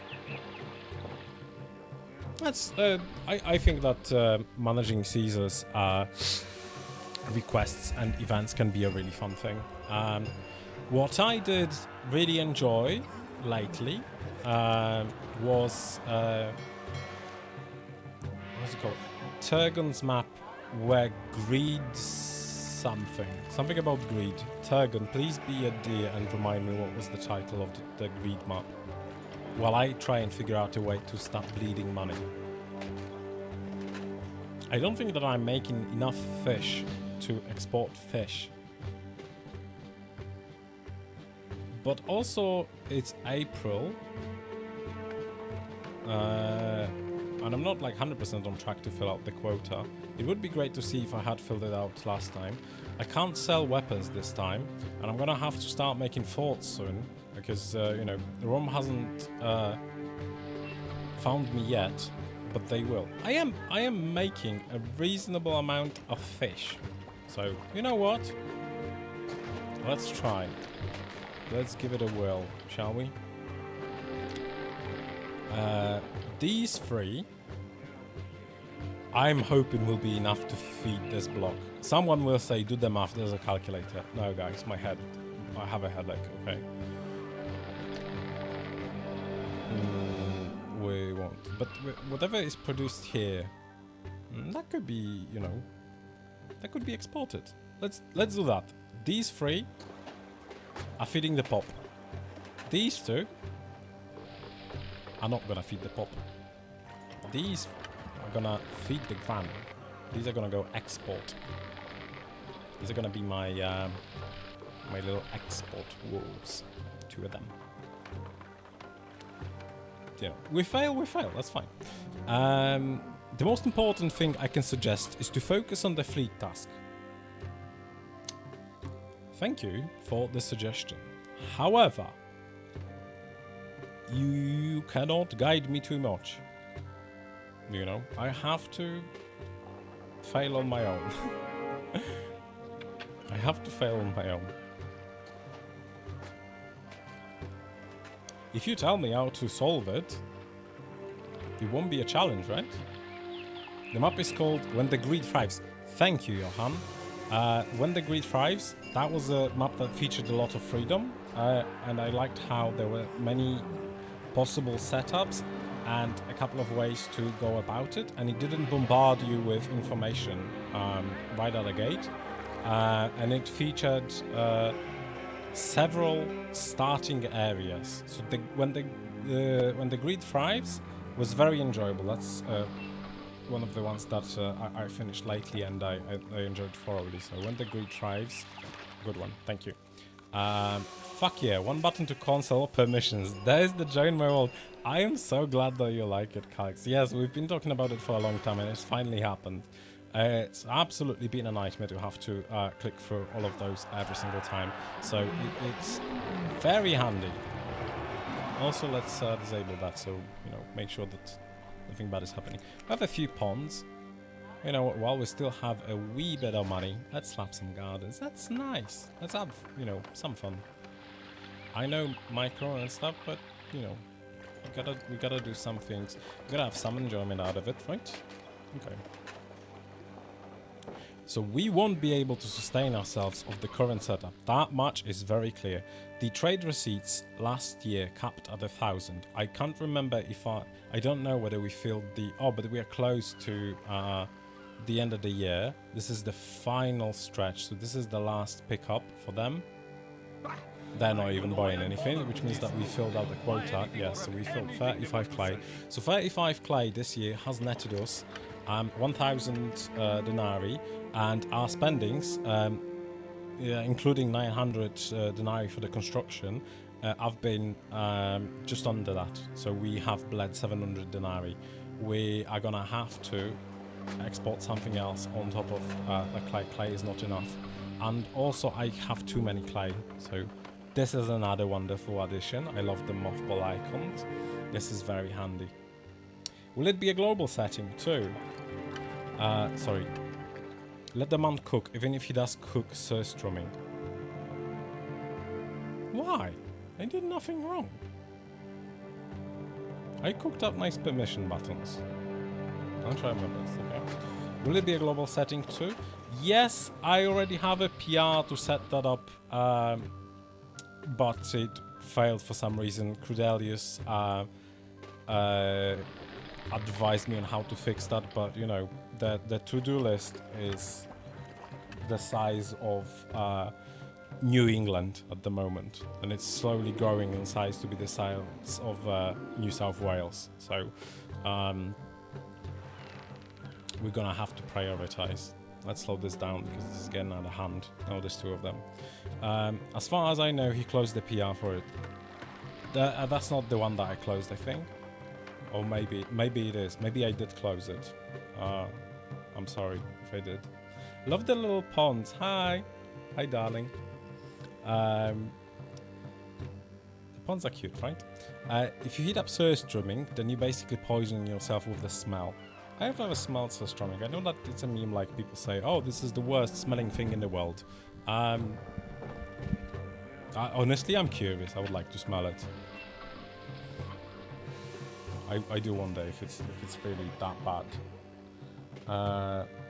There are 2 pond sizes to choose from. Yes. But only these 2 fit. It was regarding not listening to Turgon. I am losing track of what's happening. Oh, listening to Turgon. So, by while not listening to Turgon is cooking surströmming. Marek, you are sometimes very polarizing. Like, there's only 2 ways. Either you listen to the map creator on exactly how to approach it, or you're cooking surströmming. You know, what about something in between? I mean, surely, at the moment, I could still interconnect everything. I could still ignore the objectives and unlock workshops and get the Wrath of Caesar on me immediately. I could do much worse. So, you know, we gotta have some scale. There's gotta be something between doing amazing and cooking surströmming. We need to figure something out. I can live without a global setting if it makes life easier. It's more about figuring out a way for it. Like, if I'm able to figure out a way for it, then I'm gonna implement it. And I do like solving things. You know, if I never figure out how to do it, it's gonna haunt me in my dreams. At the moment, I'm fine just leaving it as, you know, a thing that I'll fix at some point. It will be that. Everything will happen. Things are inevitable. And there lies the difference. Some people can be told something is bad, like surströmming, but there are others, the pioneers, that are willing and voluntarily go even further beyond. Yes, that is tautologically correct. People on YouTube overreact when they smell it. Yeah, people on YouTube are... that's a common thing for like every single react. Like, you have to be extremely over the top. I am very skeptical of everything that I see on the reaction channels. Like, I don't watch that content, to be honest. I've just seen like memes from it. It's kind of like this... it's kind of like where you only see something from a cynical side or parody of it. Like, there's a word for it, and I'm also blanking on it. But there's a situation in which you experience trends and events in the pop culture only through the lens of parodies of it, reactions to it, like a second-hand experience for everything. There's got a name for it, and this is kind of how I've been experiencing those things. Like, I've never seen a single surströmming reaction video, but I have seen people reacting to reaction to surströmming, and people saying like, "This is stupid. Surströmming is not that bad. Look at these people reacting as if they just smelled death." You know, I'm rambling. Let's go back. And then they eat it directly on a fork. It's like drinking pure fish sauce or soy sauce from a glass. Yeah, I can absolutely imagine that. Like, there's a lot of foods that are. Where are these guys going? Right, they're going here.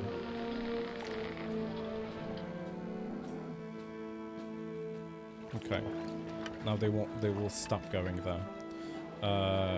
Okay, sorry. Let me try and focus. It's just I need artificial sweetness. I need Diet Coke, I think. Do you like surströmming? There are other things I would rather eat, but I don't mind it. It enhances all other flavors that you eat with it. Okay. Okay, Swede. Okay, so finally some unemployment. So I think it is time to set up the...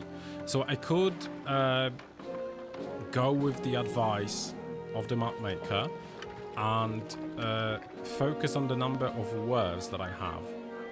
There are fishing spots here, so let's try and do that, okay? Let's honor the wishes of the person who has made the map. This... Actually, okay. I have to rethink some strategies. I've been just unnecessarily focused on chat and trying to talk about things that I didn't necessarily have a meaningful input on. So let me try and do it differently. What I'm going to try and do is the worst spot here? Yeah. Okay, cool. Let me do it like that. Here is a good spot for a reservoir. And here's a second one. Thank you, darling. I just got a Diet Coke. Marriage is amazing. Guys, I really recommend that you get wives. They are great. I love my wife.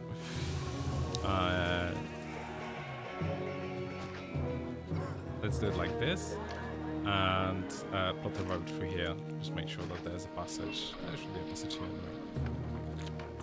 anyway. Yeah, Diet is best. You could go on your own advice and interconnect everything. I could. This is the...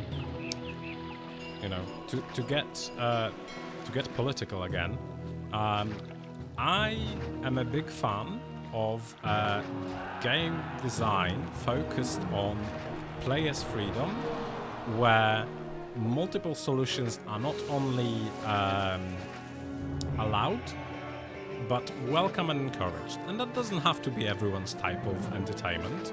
I fully appreciate and understand that. So, you know, I'm absolutely not going to force it. Oh, we can't go into that.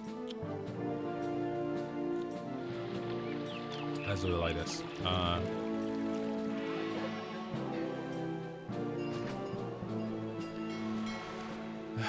I'm going to have to adjust this. This is a very rough draft. This is how I'm going to try and do it. I am going to start missing employment very quickly from this, I assume. I don't need this connection. So like that. This wharf is extremely far from the granary. If I have it... Okay, let's try more granaries. Again, and that. Again, I'm figuring out a solution, okay? I stopped drinking Pepsi completely after they started adding fake sugar to the regular drinks. Couldn't stand the aftertaste. What I am absolutely with you. A family member of mine switched to Coke Zero, and whether I wanted it or not, I was exposed to Coke Zero.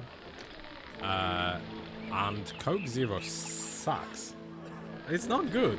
Like, I don't know what kind of artificial sweetener they use, but it's not good. It tastes... The aftertaste is horrid. I agree. However, Diet Coke is different. They use a different kind of sweetener, and I actually enjoy it. It's much better. It doesn't have that weird aftertaste. Okay, I'm going to try and daisy chain it. I don't think I have anything set for getting, but... Oh, not good. There we go. I went dry. Get the same taste from Diet Coke too. I just drink real sugar. That's right. I am way too addicted to fizzy drinks to be drinking full sugar version. That would kill me in no time. So, or you know, I have to opt out for the sugar-free one. Copious amounts of Diet Coke in this household. Copious. I never drank anything but water, and I think apple juice. Are you German? You have never had any schnapps? Any Weisswein? I love German white wine. Some of the best white wines that I have enjoyed come from Germany. I've had the pleasure of visiting German winery, but I was young. I was too young to drink.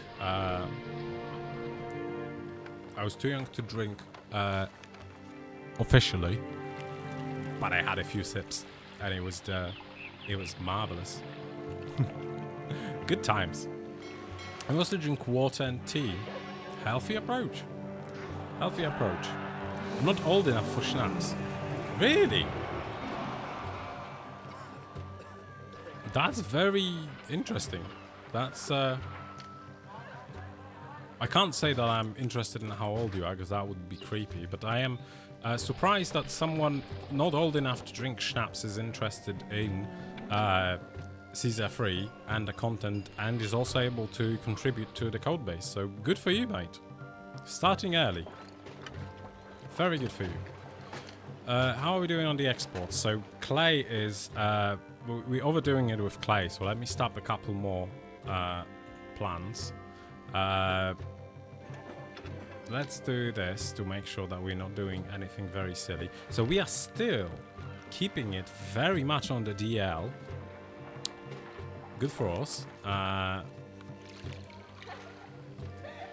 The population is doing alright. Are we going to have any other income this year? Doesn't look like it. So we are... Oh, this is gonna go bad. Oh, that's not gonna go good. That's fine. We'll figure it out along the way. You know what? Let's do it like this for the moment. Let's set this up for getting. And it's gonna be getting from these ones. I'm hoping that this will work out. At least for the moment. And these... Forget about it. You're gonna be sending this to 6. So the setup at the moment is that these wharves are producing fish for export, which is all going here to granary number 6, where the traders are supposed to pick it up. And these wharves are supposed to be working on supplying the food for the population, which is here. The population is not very significant at the moment. But we are keeping it down low, right? It's a hideout campaign. I think I am into it. I'm getting it right. Beer and wine in Germany is from 15 though, isn't it? I don't know, I think it's 16, maybe 15, I don't know. I thought everyone was old enough for schnapps. Yeah, so did I. Plants. I was interested in C3 for men. Yeah. I was interested in C3 many years before I could drink schnapps, but I couldn't code for shit back then. I was interested in Caesar when I was 8 years old, but you know, that was before Augustus was a thing. That was in 2000s. Clay factories, if you will, yes. Well, my favorite thing to say is kopalnia drewna, which is a term from Heroes 3 Polish community, and it literally translates into wood mine, because every single other raw resource building in Heroes 3 is called a mine, but one of them is called well, it's what's the name for it? I'm blanking so badly. What's it called? They get the wood, firewood. Who are the people who are getting the wood? Woodcutters, right? Lumberjacks, that's it, yeah. So it was like a lumberjack camp, or you know, a woodcutter's camp, but everyone would call it a wood mine. So you know, clay plants. That's it. Clay factories. Cool. I got hooked in playing C3 as I was 6, and it destroyed my brain except the coding section. You had a coding section in your brain at 6, dude. You might be in the wrong place. I mean, I thought everyone could drink schnapps past the age of 12, at least at home. That depends on what your home considers a schnapps, I suppose. But I'm really hoping that they're gonna buy some stuff for me because we are going dry. No, past the age of 16, you are allowed to drink alcohol. Right, so it is 16. When I was growing up, our German neighbours would let us kids have a wee snort of schnapps with the adults. That's how it usually goes, isn't it? I still play Caesar in Swedish. Love the voice actor for Caesar. That's interesting. I didn't know that Swedish version had a voice acting. I suppose I don't know. I always associated Swedish localizations with subtitles, so that's surprising. That's good. Nobody minds the rules. Hi, Credelius. What a silly old game this is. It is indeed. Welcome. Welcome, the keeper of the ancient knowledge, the keeper of the scrolls, the guy who reviewed all of my PRs. Really, he did. He absolutely did. He reviewed every single one of them. He didn't skim the contents and say, okay, squash and merge. Hi, Credelius. Just had 5 minutes. Well, I'm very happy that you chose to spend those 5 minutes with us here on stream. I'm really glad. I don't get to do this often, so it's very fun when we get input from everyone on the dev, anyone and everyone on the dev team. So hi. So it's not well-known prequel for Caesar 4. Caesar 4 is an unofficial modification to Caesar 3 that was released to spite us. That's all that I can say about this. As I was 6, I could code like a few lines of Python. Mate, it's very impressive, but also, are you okay? Crap, I keep pressing enter instead of backspace. Hello, gonna give Credelius the VIP tag. I wish I knew how to do that. I would have given that to myself. I would like to be a VIP on my own stream. Someone has to. Anyway, I was saying I have 5 minutes right after the kill fell asleep. Good for her. Good for you. Good for her. It is late. Oh no, it's Portugal is in the same time zone as the UK, as far as I remember, so it's not that late. It's only 9:30. It's still quite a late bedtime for a toddler, right? I feel like when I was just a little boy. When I was younger, I used to have a bedtime at right past 7. There was a cartoon that was always played at 7 p.m. exactly, and then after that cartoon, off to bed. Off we go. Very interconnected and prominent.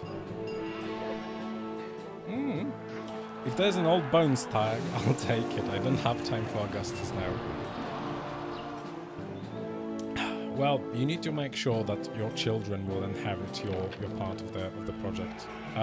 See, Johannes was already coding at the ripe age of 6. You know. Maybe you should start preparing your children for the world that awaits them. Let's get this cart depot to move the fish from number 8 to number 5. Let's make sure that we have some food in the city. So the pop is going back. We have bounced back a little bit in funds. That is wonderful. Yes, there's a 900 positive balance this year. Okay, I'm getting the hang of it. So the good thing was to not open the, to not buy the workshops too early. We're doing all right in this regard. So let's keep it up that way. And the culture thing was really nice, so let's try to get the culture back up to 50, because, you know, it'd be good to keep the favor in a stable place. Coding is just a slavery, it's generational slavery. Marek is always here with very hard stances and polarizing opinions. You know, we welcome that. Learn coding yourself. Yeah, never. The salt won't mine itself, you know, Marek. Do it. Do it. I love the soundbite of the Emperor saying, "Do it." Never, not a slave. You'll become a slave. Man, you.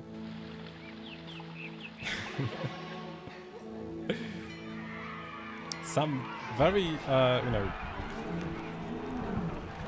hard line opinions and wording, phrasing. Coming from Marek. It's good to have something consistent in your life, you know. I can always count on Marek having the no soft words policy, and always speaking from his heart. For better or for worse. Okay. Since, as we have established, we are slowly but surely coming out of the financial hole, I think it's time to establish that trade route that we have set up here. So let's do a dock. Some raw material. So what was the other route that I was supposed to do? It's so we're not gonna buy workshops just yet, and we're gonna start with exporting sand. 40 cartloads of sand.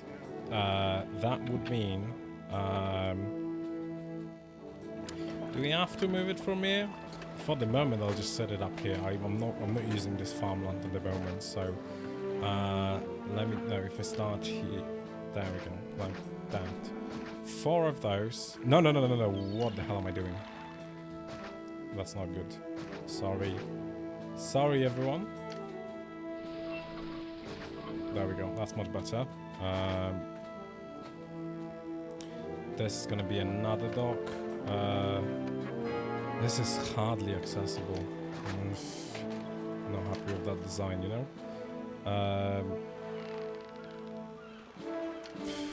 This is trash. Just erase it, start all over. Warehouse here. Now this connects, great. If we need that connection, it's available here. Slap some sand pits here. 4 should be enough to get 40 a year, I suppose, I assume, I wish, I want. Someone will tell me. Someone will inevitably critique that setup, but that's okay. Do it like this, set up fish, what do I say? Sand, there we go. Always can count on the hardline policy. He can be my beacon in the storm. Yes, that's exactly what I expect from you, Marek. No less, no more. Consistency in my life. Random thought, the game feels so different being scrolled with right mouse click. That's how I used to always do it. I don't know, it's it's kind of like, I think I know where it comes from, but there was inevitably some strategy game that I must have played when I was way younger, which included that. But it does feel natural to me completely, because you just grab a point in space and you drag alongside it, so your mouse stays in the same spot. You're just moving the map in relation to it. Cool. Like, this is how I have played for a very long time, and this is when every time I get a new config, every time I inevitably have to reset something or reinstall or whatever, this is the first thing that I check. I immediately go to settings and enable right mouse drag and invert it. I just can't play any other way. I don't know. Scrolling with touching the edge just is very impractical because of where the buttons are, so you inevitably hit the edge when you're trying to just hover over something. So this was my go-to. I know that people play with moving the map with like mouse keys, but that requires 2 hands, and I usually just play with 1 hand when possible. I have a few extra buttons on my mouse, which is why I had to enable them, which is why I had to add mouse buttons 4 and 5 to SDL lately. Sorry. More Seth's land. Okay. What was the reason for adding the paved road by the granaries, by the way? It's because guys, we went over that. It's because if you put a granary and you put road here, you can't see it. The granary obscures it. It's just a quality of life, and it fits more because the granary is already paved on the bottom. So it just looks silly if you have a regular road next to it, but that's besides the point. The main point is visibility. How are people upset about like the most minuscule things that are actually just visual clarity improvements? Sometimes I am, and then people are telling me, do the native rework. Dude, if I do the native rework, there's gonna be riots on the streets. People are still asking about paved roads around granaries. How do you think everyone's gonna respond to changing natives. Make them stand out more. Thank you, Crudelius. Seth didn't know the highway adjacent pavement was added for visual reasons. Oh. That's wrong. Like, highways connect to roads, and then, like, the display...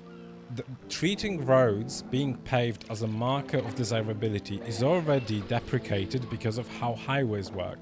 So it's not consistent display. So why would we get upset over this change making them more discrepant if they are already discrepant? If you have a broken clock, you don't use it. You don't say, yeah, it's right most of the time. You can't do that, you know? So I don't. If you want, I'll make it a config option, because one thing that I am absolutely tired of, and is making me very demotivated, is really negative feedback about things that can very easily be turned off, moved to config, made absolutely non-existent or non-impactful. So I like this stuff like that makes me pull my hair, honestly. I am very grateful to still have a full head of hair at 30, so, you know, pulling them is not gonna is not gonna be great, you know. I don't want to go bald from stress. Well, the main and normal use is always was fountain and desirability. Pharaoh when has the mechanic where you can only add plazas to pave road. Yes, someone mentioned that recently. I don't know if it was a PR or if it was a discussion on Zach's Discord, which to me actually makes sense. We would cheese that anyway, fountain it up, make plaza unfountain it, or statue for pavement. You guys would cheese everything. Yeah, that's kind of the problem. Like, I'm gonna catch up to chat in a moment, but this I feel like this is a very important point for me in general, like, game design. Caesar, in its vanilla form, is all around cheese and exploits. Every single thing that is required to win in games is exploitable, is cheesable, prosperity is cheesable, labor pool is cheesable, interconnection, not connecting your cities would help you maintain logistics. Like, think about it as, apart from what you know from Augustus at the moment, think about it in a vacuum. Not connecting roads makes better logistics. Make it make sense. It doesn't make sense. Interconnecting should be better for your logistics. You know, if you want your city to work well, everything should be accessible. How does it make sense that not connecting roads makes everything work better? You have to, like, dive deep into why it doesn't work, what's happening, and what's the problem. But on the face of it, as a concept, as like a quick elevator pitch, saying losing road connections makes everything work better. Huh? What are you talking about? Doesn't make sense. So yeah, I feel like I really like that Augustus, as a design philosophy, departed from it, and it was moving more towards having things be less cheesable, and or adding options that make that cheese not necessary. You know, as with global labor pool, you can always slap a tent somewhere in the corner and make the labor go there. So, you know, let's add the global labor pool. That, you know, gets rid of this issue. So I think that this is the way that we should be going forward. You know, trying to make things less cheesable, or just generally having a design that doesn't lend itself to cheesing, that encourages different approaches and not finding a way to break the system. If a system works in a way where every player is thinking about, how can I break it? How can I avoid this pitfall? How can I make these fishes go from 9 to elsewhere? please. Why are you so full, bar? Okay, so, you know, we should be thinking about designs that lend themselves to creativity, not exploits. That's my five free pence on the issue. And I hope that everyone can agree with that. And I'm sure that if I scroll down in chat, everyone will be very supportive. I am scared. Since it had actual uses before. That makes sense, and I wasn't complaining. I just read about it being implemented, but missed why it was added. No problem. Sorry if I got upset. I think I am, you know, a bit. I'm a bit touchy on that topic because I try to make everything as flexible as possible. Some things just are not flexible. You know, some things like warehouse access to the tower only. That's a hill that I'll die on. But everything else, I'm trying to make things approachable. I'm trying to make everything flexible. I'm trying to make everything adjustable. I want everyone to have the experience from the game that they fancy. You know, I want everyone to be able to play the way they want to. So where there are instances when I am just, you know, a bit on edge, and I feel like instead of, hey, can we make this a config? There's approach of, why did we do this? So, you know, that might be a bit of a trigger for me. I apologize for it. Overall, I try to be a composed person. On the Mac OS 9 edition of Caesar 3, you would have to click CMD plus left click, where plus suck really bad. Sorry, I don't know what that means. I hope that I'll get the context later on. You know, instead of using something which was never used in this manner for no reason, granary roads work fine. Do the native rework stuff. So granary roads didn't work fine. We already had to change them, right? Like, it was one of the things that Augustus changed very early on to get rid of that cross in the middle, because walkers would get lost there. You know, you would have to see the code to understand why it's an imperfect solution. But, you know, doing a perfect solution would require a lot of work. So, you know, we make do with what we have. Do the native rework. I'm not doing the native rework. I can't. I like the clouds, and I love whoever programmed them. That person must be very, very cool. But I forgot. Why am I not playing with the dynamic weather? I love dynamic weather and clouds. I think that they work together very well. Yeah, but clouds are just, they work so flawlessly that I don't even perceive them as a part of Augustus. I just feel like they've always been here. So that's phenomenal.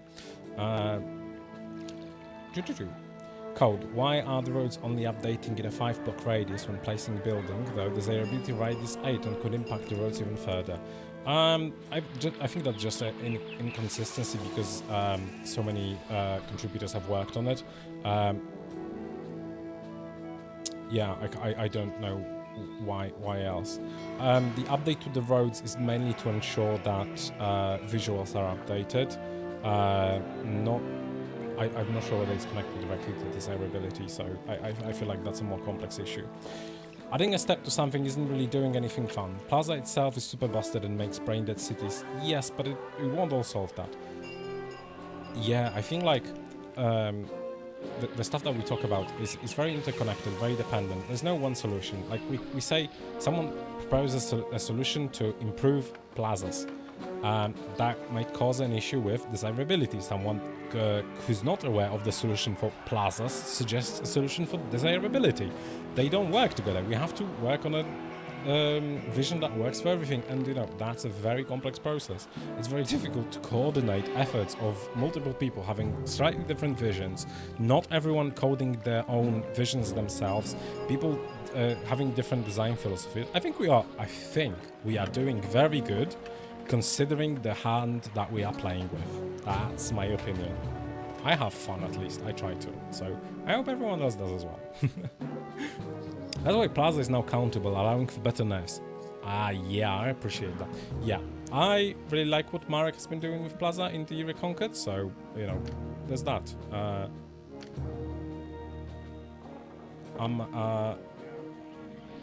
As I said, I don't like cheesing things, so having a different, having Plaza be more consistently used and a bit more locked behind some, you know, events or requirements, I think is a very good thing. For those who believe Plaza is OP, charge a levy for use like hallways. Okay, I'm not getting into balancing. I can't do it. I can't wrap my head around the numbers for the balancing. I leave that to other people. My brain has limited capacity. Very limited, actually. But you know, that's one of the things that I can't. Good luck with that, Sephirex. Nearly everything is cheesable due to the old nature of the game. Yeah, but we've been doing pretty good job at removing cheese where we can. I feel like there's way less cheeses now in Augustus, and the strategies feel way less cheesy. So I like that. I think we are going in a good direction. That cursed woke me up at 3 a.m. this morning. Sorry, Calix. That sounds horrid. Of course, good mechanics won't need experts, but it is artificial and doesn't add anything of value. But in every city, money won't be a problem at some point. Not necessarily. I think that there have been some maps where the economy has been balanced towards increasing prices for inputs, for exactly, and making sure that the economy doesn't balloon absolutely out of proportion. Obviously, making a map where the economy is perfectly balanced around a stable income that doesn't go into ballooning into stratosphere at some point is very difficult, because you have to predict razor thin margins and make sure that the city grows in a steady pace. So it is challenging, but it is possible. I have played a few maps where, despite my very, very, very best efforts, but I'm not a good player, but despite my very, very, very best efforts, I wasn't able to make the economy balloon and, you know, go into extreme values. I think it is possible. It's not easy, especially if you're trying to make a map accessible. Like it's pretty much every map, pretty much every RC map allows you to grow your economy exponentially in a way that money absolutely stops being a problem at a certain point. But it is possible through the use of events and stable price rises to stop that, you know, and put a cap on it a bit. So good map makers have done that. It doesn't need to be a feature in every map, but you know, I think especially in the last few months, so many tools have been given to map makers to make sure that they make their challenges very tailored. So I believe in the map makers, and I've seen amazing stuff coming up. I generally agree with you regarding getting rid of cheese. Thank you, Credelius. We should change cheeser-free to cheeser-free. That sounds almost the same in my accent already. Cheeser-free. Cool. I like that. I don't think paving them adds anything. That's on our plazas. I am behind chat a lot. Okay, I'm trying to catch up. Nor should the money be a problem at a certain point. I like the fact that by the late game I'm cooking so well I've got a metric shit ton of denarii. Yeah, so this is what I'm talking about. Sometimes I think it's welcome. Sometimes it's not. And I think that it depends on the type of a map. It depends on the type of a challenge that I'm not exporting Sadamite. Yeah, moron. Yeah, so I think it's a matter of how you want to make your challenge. You know, if you want to make it so that it's razor thin margins and you're supposed to feel economic pressure throughout the entire playthrough, I feel like map makers already have tools to do that. Good for them. But I also appreciate why a lot of the maps are focused on the early challenge and then let you kind of go wild with your finances. I think that's fine. You know, everyone has their own pick of the litter, so to speak. I never understood the general of people having a shit ton of cash late game. Yeah, the weather is amazing, but I can't stand the raindrops follow along when you move the screen. I know, yes. I turn the weather off like I do in most cases because of that. Tricky solve, though, I'm sure. Yes, I know exactly what you mean. I think it is solvable. I think you need to hashtag code. You would need to add an offset to the movement of the map. It's absolutely possible. You know, we have buildings stay in place when you move. And it would be a bit more challenging, but it's possible. I know exactly what you mean, and yeah, it's solvable. Johan says he likes that as well. It's a balancing thing. Some maps will have you starve forever and never pass the unspendable money part. Yes, exactly. But it is good balance to prolong the phase where you can still spend all the money. It ties the play motivation and how it keeps you playing, but of course trying too hard can make the eco stressful. Yes, I agree. I know it's balancing, but I've been frugal. I followed the meta, sucked all the money out of the traders. I should have a surplus to spend on decorations and general fuckery. Yeah, was applied to Marek. Okay. I have lost the context, so, you know, we are way past being on topic here. Yeah, on most maps that is the case. There is usually some margin for error anyway, but the issues is unspendable amounts of money, which takes away value and motivation. Yeah, absolutely, I agree with that.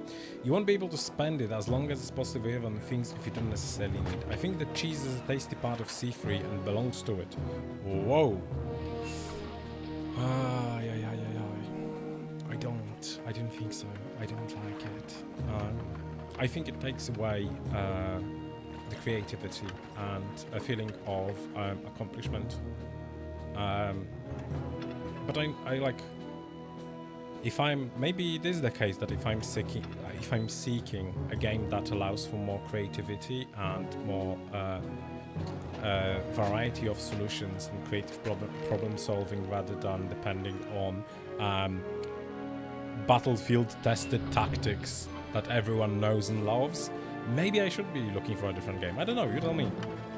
But I feel like it's absolutely possible to make Caesar feel like Caesar and also not be a cheese fest. And I think that can lead to a very valuable experience.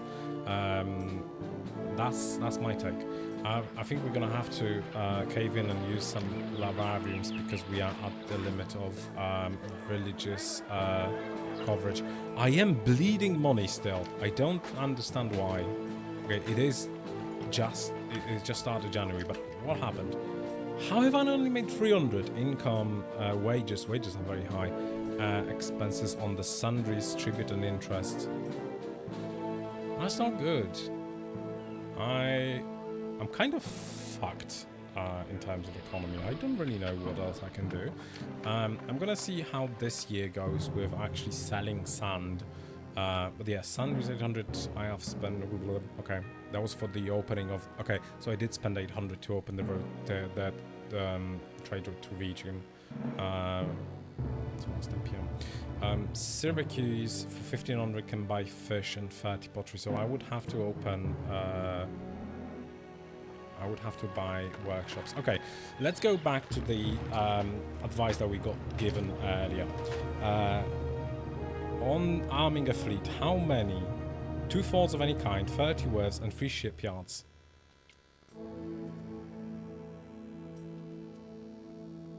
I'm thinking. I'm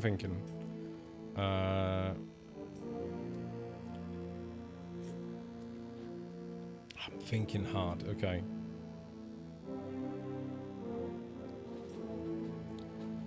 I reckon I'm gonna have to try and make enough money to build 2 forts and start working towards that goal. But at the moment, the economy is not in a very good shape. So let's see if I'm able to fill out all of the quotas that I have at the moment. Let's see.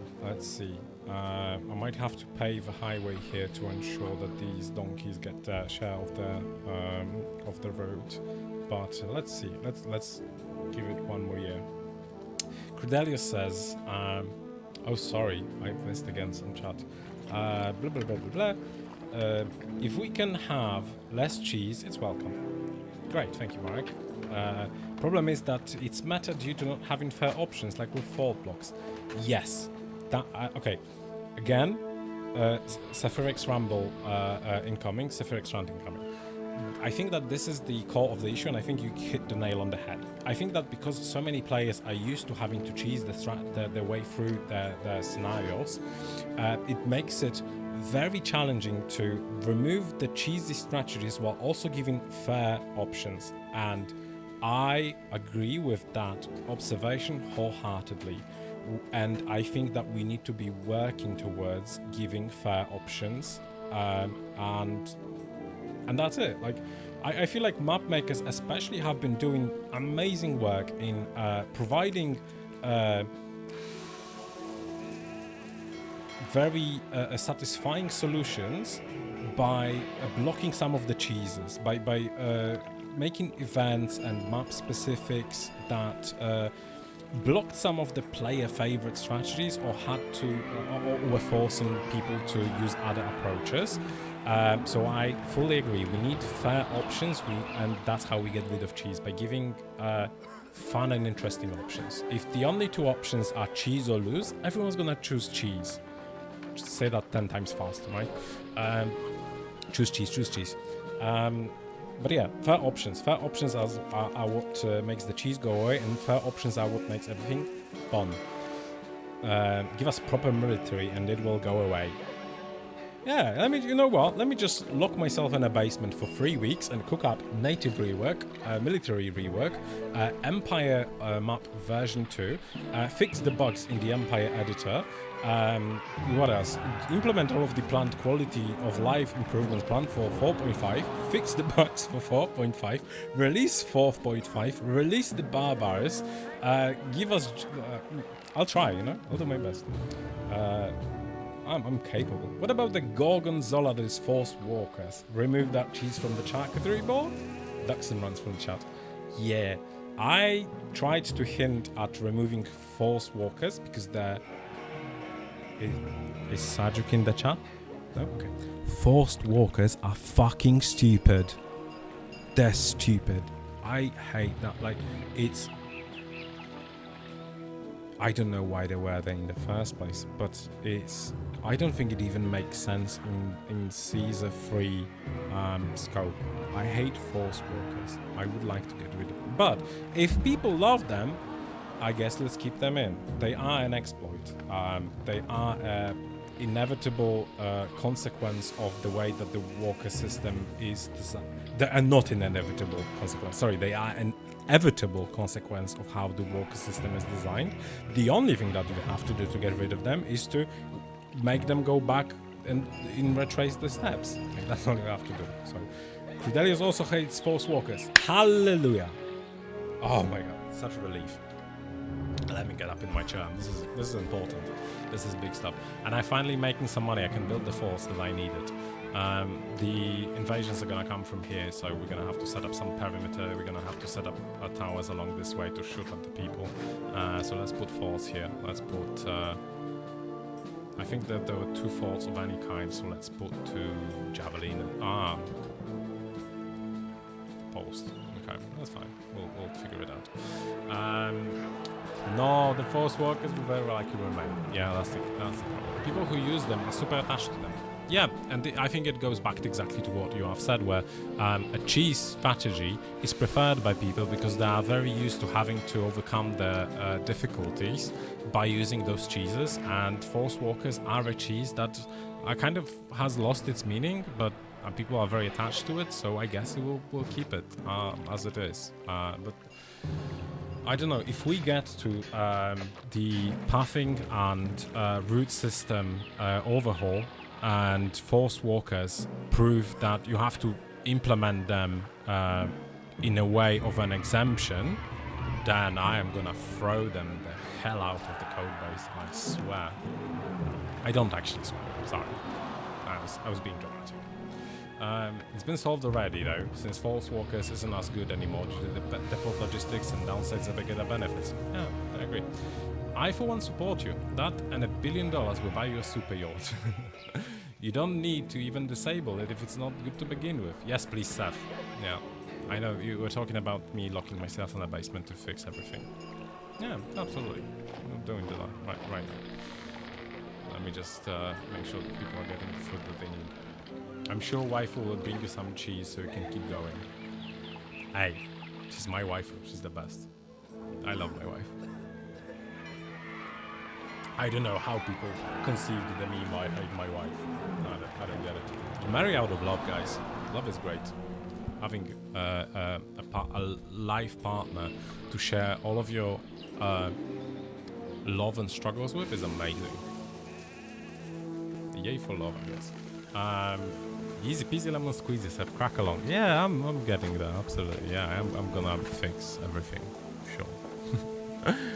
Forced FWs were always an exploit. The OG devs said they didn't even know it was possible. I know what you're getting at, and I agree with the point, but the devs not knowing things is an extremely common thing in game design. It's one of the things that interests me a lot, and I look up materials about game development and interviews and stuff, and I really like speedrunning. I watch a lot of speedruns, and I did watch a couple of like devs react. It's an extremely common thing for devs to not understand their game better than the players do. Like that's pretty obvious. Players try to do things, players try to win, players try to break things. Devs usually try to figure out a fun way to do things, and then they leave it to testers to figure out whether it works or not. That's how stuff works in game development. So it's not uncommon for devs to not be aware of things in the game, even if they're very important or big mechanics. It's common. Solved anyway, yes. A pretty one how forced walkers were unknown to the majority of the players for so many years, and then Zach found a post about them deep in the C3 Haven. I don't actually know, is it Haven or is it Heaven? Because I think it's spelled Heaven, but I've always thought that it was Haven. That it was, a safe haven for us all to enjoy Caesar. I don't know, I'm stupid. I'm sometimes a silly little brain, so I do things different. Okay. Yeah, it's Heaven. It's not Haven. But I don't... Okay. Sorry. Now people apparently love playing like that. Nah, it's bewildering sometimes. Heaven. Home of the angels and shit. Yeah. I'm gonna have to switch that switch in my brain. Just like I had to switch the switch in my brain to stop saying Z and start saying Z, because my co-workers were having a laugh at me. They were like, oh, why do you say it in the American way? And I go, what do you mean? I was exposed to American pop culture. I cannot comprehend some things. So I was saying Z for a very long time, and I still, to this day, catch myself sometimes saying Z instead of Z. And it makes people laugh. That's a silly life I lead. Of course not. Safe heaven for us to build cursed maps at. Yeah, you meant haven, but you spelled it heaven. That's the pitfall. I fall into that as well. I am operating on a very thin margin here, but I think we're finally getting close to being somewhat financially stable, or at least making a wee bit more money than we are spending. So let's slap a few towers to get rid of that unemployment, and make sure that when the time comes, we are ready to defend ourselves. This is not actually a proper setup to defend ourselves, definitely, and we are going to criticize it, so but it's okay. Ah! No! Don't go into that. Okay, they're buying stuff. We're good. Yeah, I'm still overproducing clay, but we are still not financially stable enough to buy the workshops. Decrease trading? Don't do that to me. This is my favorite funny bit. We need to fix that. We need to patch that like immediately. This is so silly. You move the mouse and the rain falls because it advances the frame. We need to move that. Oh, okay. So it's decreased trading for things that I don't trade. It's okay. I'm not bothered. It's June. How are we doing?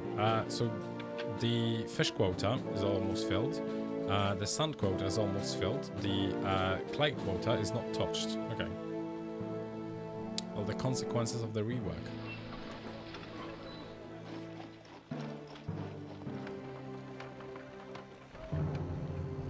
What does it look price-wise? Clay is the same price as fish. For me. So, yeah, that makes sense. That's okay. A good day to you. Okay, no, you can interest me. You can interest me in buying my stuff and going away, please. Lovely jubbly. Okay. So far, so good. It's been relatively stable. The favor hasn't dropped severely. The culture has dipped quite a lot. I haven't been able to sustain 50. I don't know what I would need to sustain 50 culture. But let me try and cheese it with some libraries and hospitals. As far as I remember, hospitals... No, hospitals don't count for the culture, right?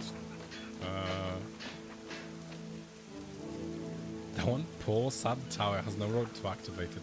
I added that. Oh, I added. See? Okay, so this is an example of a thing that... No hospital, okay. Remove the hospital. I have it in my brain that there was one surprising building that raised the stat. I can't remember what it was. Maybe I'm just tripping. That's okay. It has roads, see? So this is an example of quote-unquote cheese. It's not a very effective cheese, but I think we need to get rid of it. Monuments, obviously. Yeah. Academy, theater, school, library. So maybe I am just tripping. Maybe I was thinking of something else. Never mind. It's probably my mistake. That's okay. But yeah, so this bit of road, that's just silly. Like, why do I have to do that?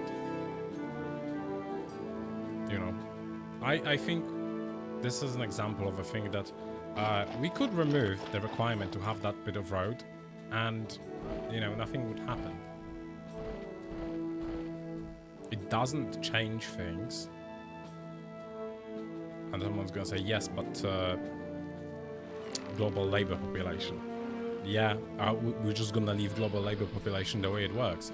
But for everyone else, not education, but a tower road does change things. Okay. Theater is the odd one since it's entertainment. Right, thank you. Okay, yeah, that scratched the thing in my brain. Great. Yes. Theater school road. Yeah, that makes a lot of sense now that I think about it. Let me add a few libraries then. Let's library cheese it. You hate spamming tower stuff. Yeah, but you had, like, I can't have it both ways. If you think that it's better if I bend to the meta, then I am bending to the meta, you know? Would I like to approach it differently? Would I like it so that this required more... figure out your own interesting, creative way to defend your city? Then I would have it, absolutely. But, you know, the maps are designed around the mechanic, the way it works, and the mechanic works in a way where setting up a lot of towers is very beneficial, and they work in your favor tremendously, as long as they're set up correctly, which I'm not very good at, but I try my best, you know. I try to make them. So the plan is that they're going to walk through and get shot a lot, and then I'm going to fight them here. That's the idea. We're gonna see how well this is executed at home, and then here we're gonna set up some towers that do not actually get in each other's way, I guess. Well, we'll see. The ballista spawns before the sentry has arrived to the tower. Yeah, we have, you know, there's too many things to fix with the towers. I would just wait for a rework and rework things. Have the reading later for that. Yes, I will wait for that, absolutely. But if you just remove the raw requirements, it would only lead to more spam. So isolated, no, it would probably not lead to good things. Yeah, but like, this is silly, right? It's a silly requirement. This is what happened with granaries, and this is why I wanted to change that so that granaries and warehouses work off of different things than just the road, because having to do this was just stupid. You know, like, you already have an indestructible warehouse that's approachable from anywhere, and you have to slap a little bit of road on the side for it to work. Like, why not make it work off the box, you know? We're already 90% there. Do that one final step.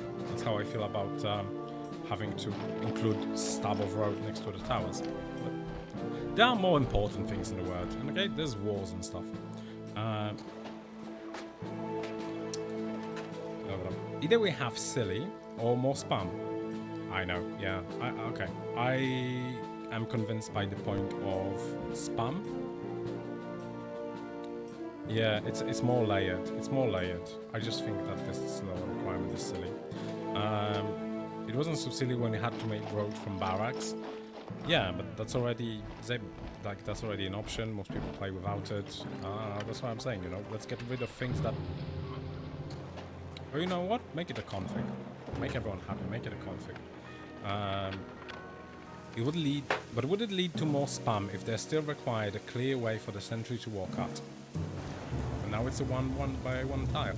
Yeah. So this is kind of what this is what I was getting at before I hit the issue of my own brain not working correctly. That little bit of road is not necessary for the calculation that takes place in the background. It still needs to check whether this building is accessible from Rome, and it can do that without a stub of a road. So we could remove the requirement for the stub of the road, but if you feel like, or if there's enough evidence to suggest that this would lead to just more spam and encouraging spam, then yeah, let's leave it as it is. It's not like it's game breaking at the moment. I think it's just one of those silly little things. So it's not terribly important. But you know what? This is doing okay. I still have not been discovered by Rome. I have finally established a more or less stable economy. I am making money each year. Last year we have made 60.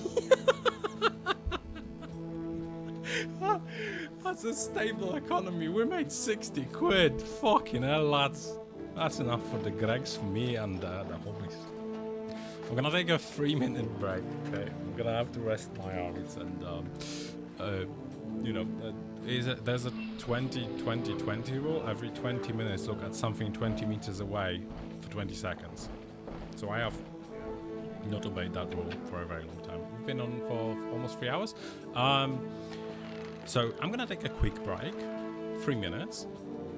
I'm gonna put the game on pause, and I'm gonna put on the little thingy that says I'm not here, and I'm gonna be gone for 3 minutes.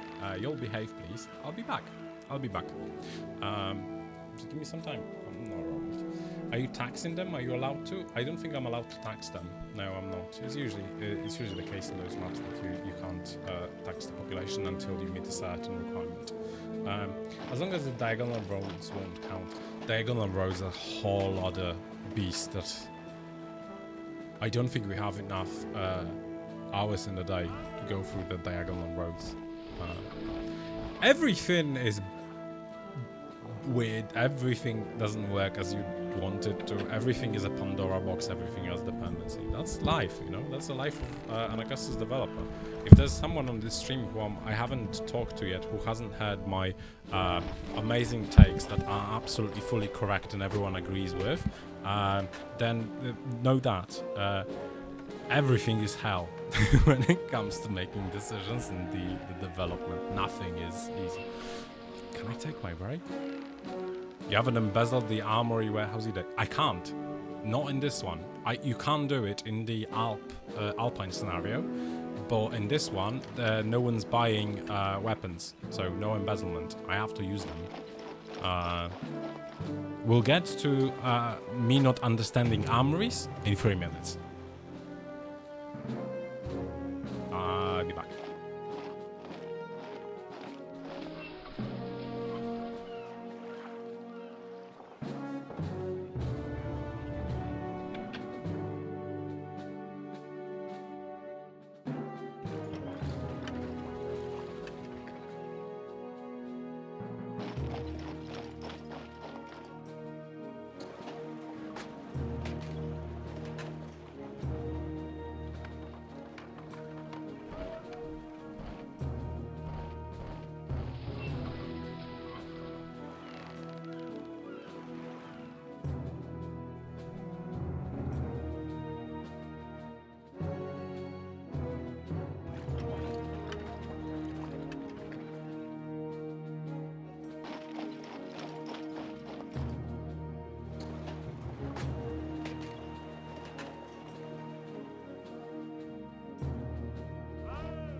Hello. I'm back. I'm back with some munching sounds. I got a, a soft cheesy pretzel, but a bit peckish. I usually get like snackish and peckish in the evenings. I don't really need to snack throughout the day. I'm okay having just breakfast and dinner, sometimes lunch. But in the evening, I do open the pantry and I go through everything that we've got. Let me hide this soon thingy. There we go. Whatever's in the pantry, as soon as it hits 10 PM, is not safe. I am gonna go there. I'm gonna eat every pistachio that is in the pantry. Okay, I think it is time to embezzle the, not the embezzle, to actually utilize the weaponry provided. So let's slap in. Okay, so how does this work? Do I need to have a road connection between the armory and the barracks? Or do I need to have a road connection between armory and a warehouse with weapons? Let's test it.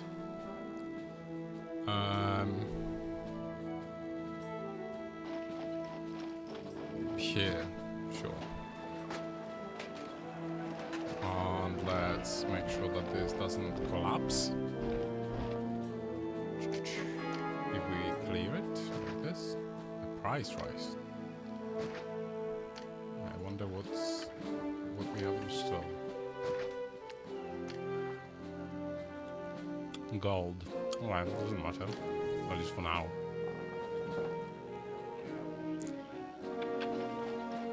Okay, so is there no need? We're currently not training any recruits, okay. Okay, let's try it out. Let's put a fort with actual legionnaires. If I do this, then the tower will be able to shoot. So we're gonna have to put it here, I suppose. There we go. Back to the governor mines. I didn't know what do you mean by that, but I'm intrigued. Tell me, enlighten me. If it's a joke, I want to be on it. Okay, so this doesn't work. We need to connect this with a road. Or we need to move the barracks. Probably moving the barracks is a smart idea. Barracks are cheap. Let's move the barracks.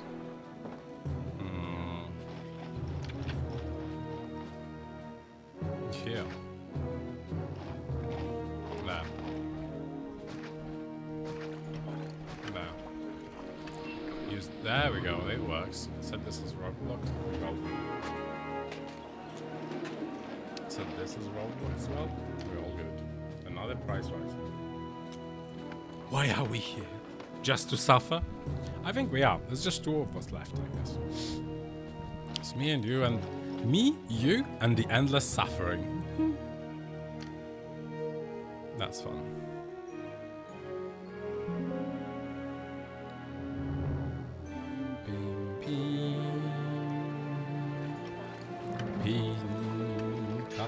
Okay, this is work. So I have so far successfully avoided detection.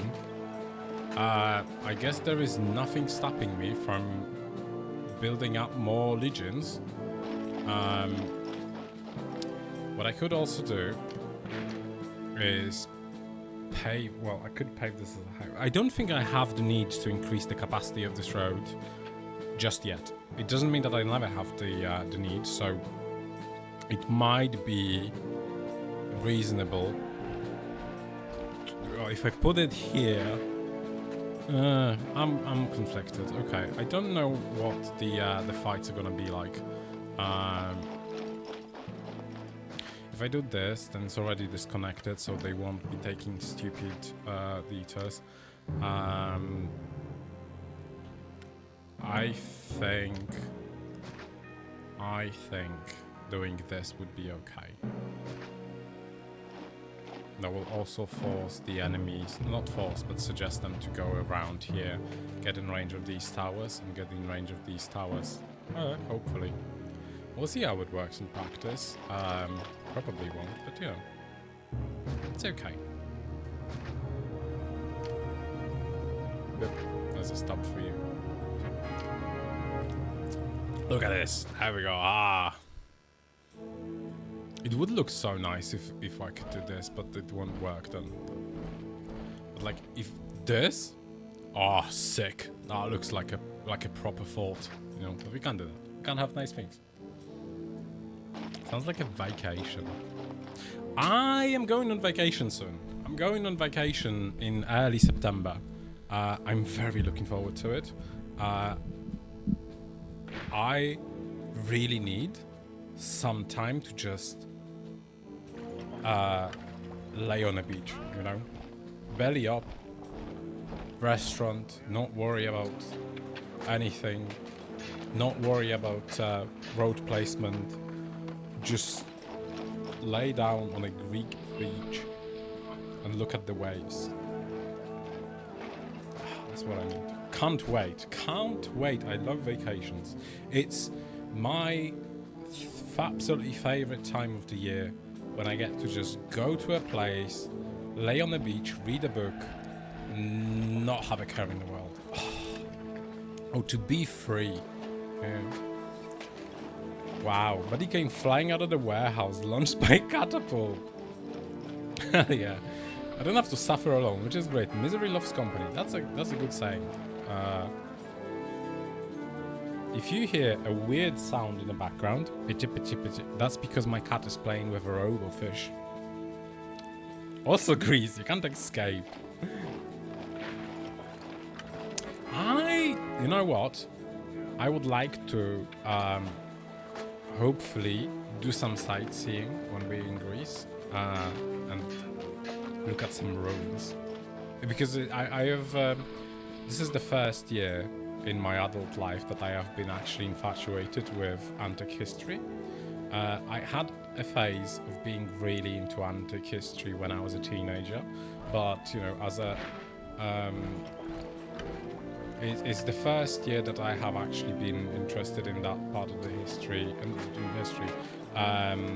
since I had what passes as a developed brain. So I'm looking forward to actually learning something as well while we go and, you know, vacation. I'm going in about 3 weeks myself as well. Oh, lovely. Also, oh, okay, so also Greece was about something else. Sorry, I misunderstood that. You can't escape. Olympia was great for ruins, but you can't tell each building's history and who made from materials and styles used. Where's Olympia? Is that in mainland Greece? I think that might be too hot for me at the time. I do not deal with extreme heat very well. You know, you can tell because I settled in Birmingham. Yeah.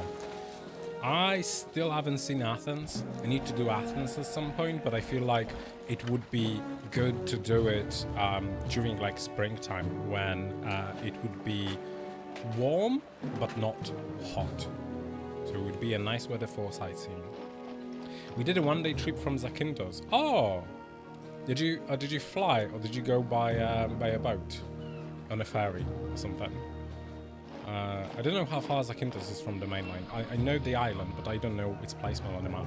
I know that Kos is very close to Greek, to Turkish shore. Because when we went to Kos, you could literally see Turkey from the shore. It was crazy. For the Olympia, we took the boat. Oh, cool. How long is the ferry? More or less, like, if you remember.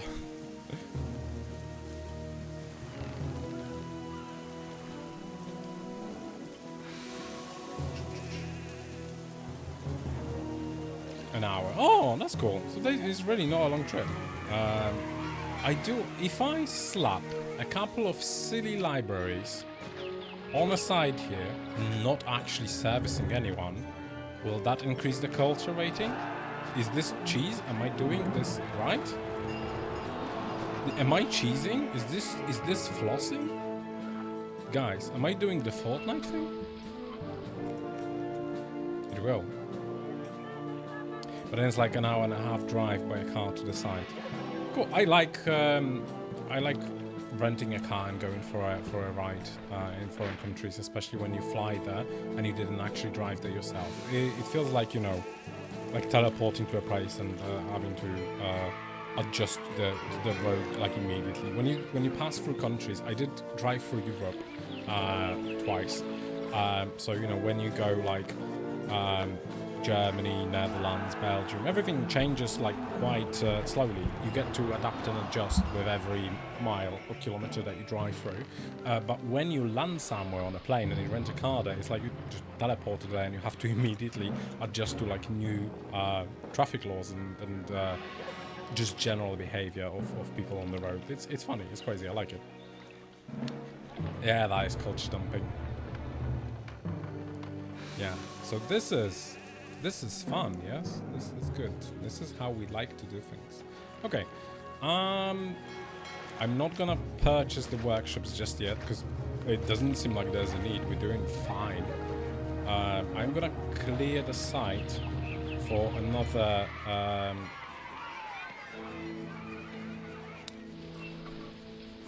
housing block. There is only one place to fish here, but I feel like here, yeah, I am definitely overproducing fish. There's no need to do it that much. I could actually turn this off, I think. No, keep this for now. Let's empty this and then disable it altogether. But it might still be needed. Not really, but on most custom maps, you make sure you don't need to do it for jobs, but it might still be needed on some. So this is the first time that I'm actually doing that. I don't usually try to do it. It's just because there's a requirement for culture here. This is why I'm doing this, because if I reach 50, then that will benefit me. I don't usually try and do that. For me, in most of my playthroughs, culture just comes naturally as I'm doing the prosperity. This is like pretty much every time I'm playing I'm always chasing prosperity and favor. I think that's the experience for most players, but culture and peace usually just pretty much comes naturally with the other requirements, because if you are reaching high prosperity, that usually means that you have high culture, and it usually means that you have to maintain a peaceful province, because, you know, if you're getting destroyed every year, then you're not going to be able to reach your prosperity goals. It's the worst strategy. Also, monuments give it, but yeah, normally even a bad city can choose culture. Culture is calculated each month, and you can it last is each month. So I am not hitting that. So it's the coverage probably that still sucks. Let's see, school. Moscow? What if?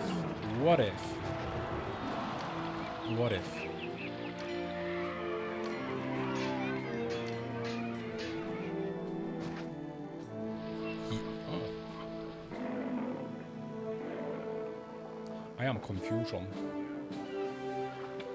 Okay, maybe this will work. Whatever. Employees needed. How is the... Okay, so the military is actually doing pretty decent. Well, I have staffed too for legionary forwards. The money is alrightish. Oh, we just hit it's February now. I have to test whether we actually hit all of the quotas. The time is passing. I am fucking around, and I forgot that this mission is on a timer. Right.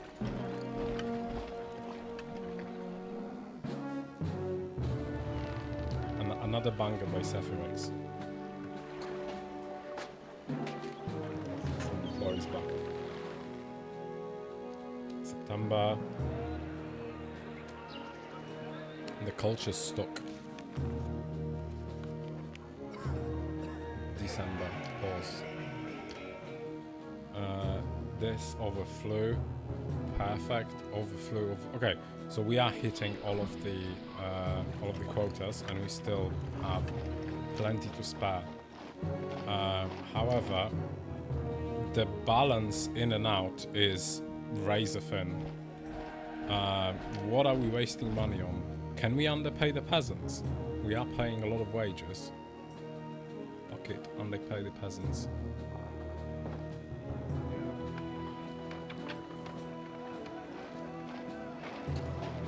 Your labor is worthless because we own you.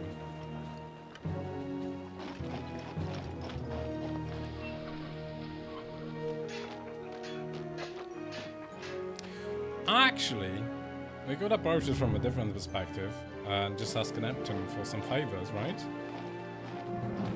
If I'm not mistaken, you can make and sell bricks. Yes, but that will require unlocking workshops.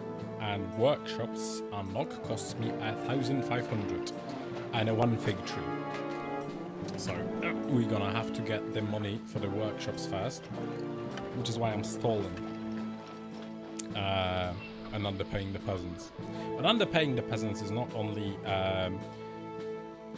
is not only for the economy; it's also for the role playing. I am trying to, fit into the role of someone who loves to torment their peasants and thinks nothing of them. It's it's an important role playing aspect.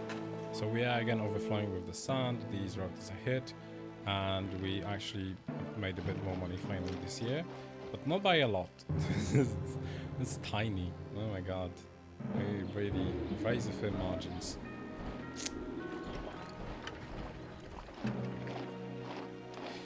They aren't peasants, they are citizens. You can easily taste since none of them cold.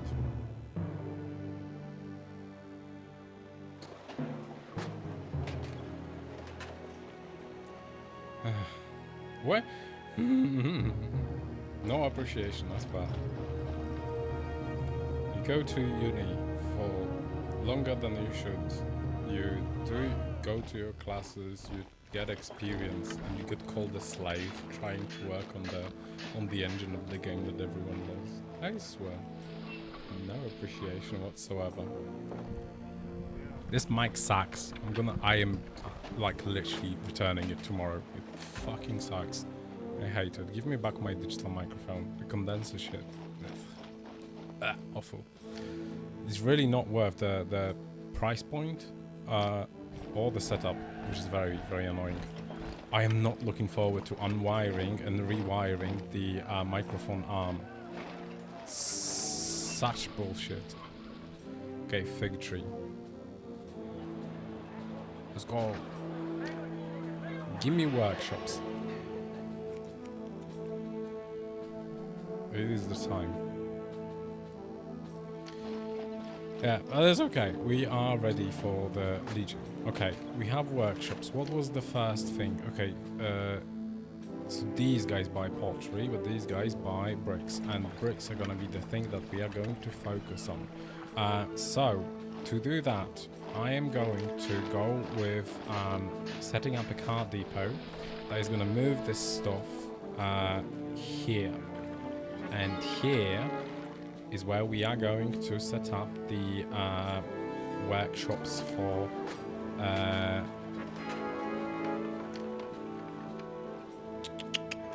let's do it like this. Let's set up here for 20 sand and 12 clay. Make this move clay at every opportunity from number 2 to number 10. Not always. Destination has less than 12. And workshops here for bricks. Let's say 1, 2, 1, 2, 3, 1, 2, 3, 1, 2, 3. This is not good setup, and we are in debt. Whatever. What are you gonna do? Seize after me? Yeah, that'll do.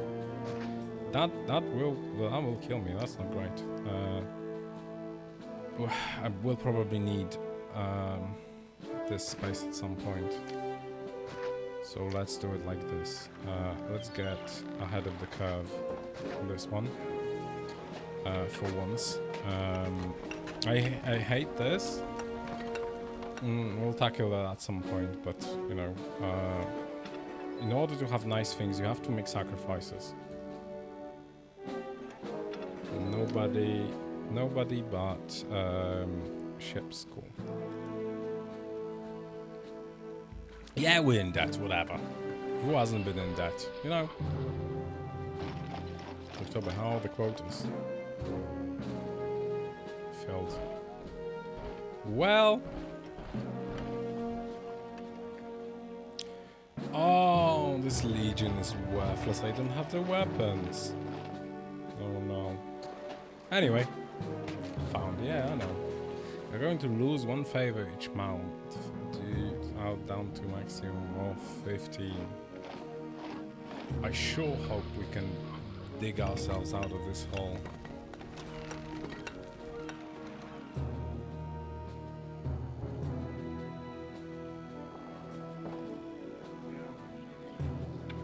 Will this warehouse single-handedly manage everything? I don't know.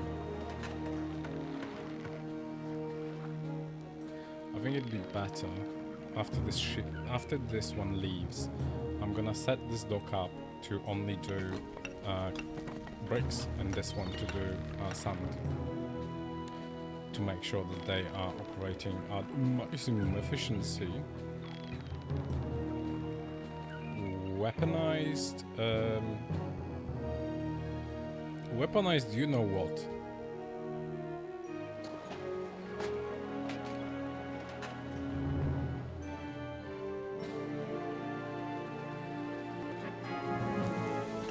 Let's go, blessing from Neptune. Oh, right in time to buy loads of fish.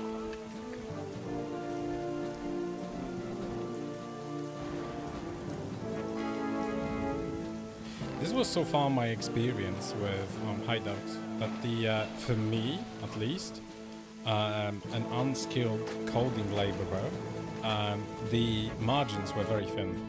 Charges to the Empire. What do we have here? Oh. That throws a wrench in my plans, because I would like that. That would mean that I'm gonna have to move basically this stock elsewhere. Okay, since we have some money flowing, let's set up the second population base, because we are starting to need employees badly. While the thunder sounds above our heads and reminds us of the inevitable horror that awaits us, let's set up some housing blocks. 22 up to here. Okay, so we don't have to do this further than there. Let's set up here. This, don't love, you know, it's okay. Remind me, chat, what do I always say?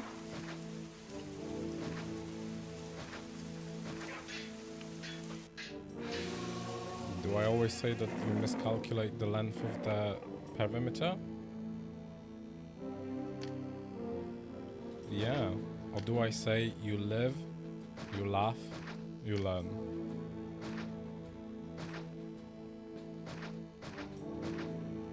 I should change my my little silly sayings then. Just wasting money, you know? Neptune so graciously blessing me,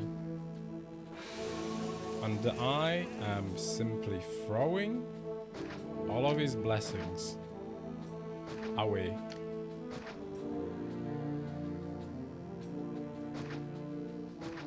I need to do better. Oh, this is bad.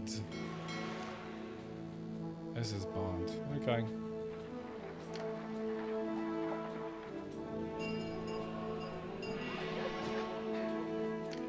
I once threw a fit.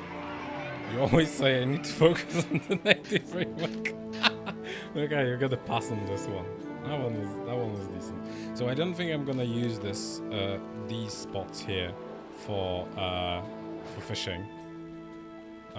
They are very far from fishing spot. This one is only moderately, reasonably close. So I'm going to bail on that one. This fits. Okay, cool. Slap a market here. Granary, please.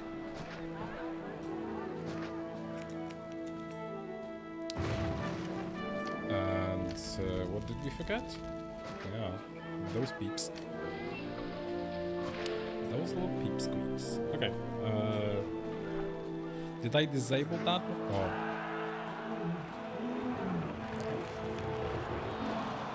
Bring it on.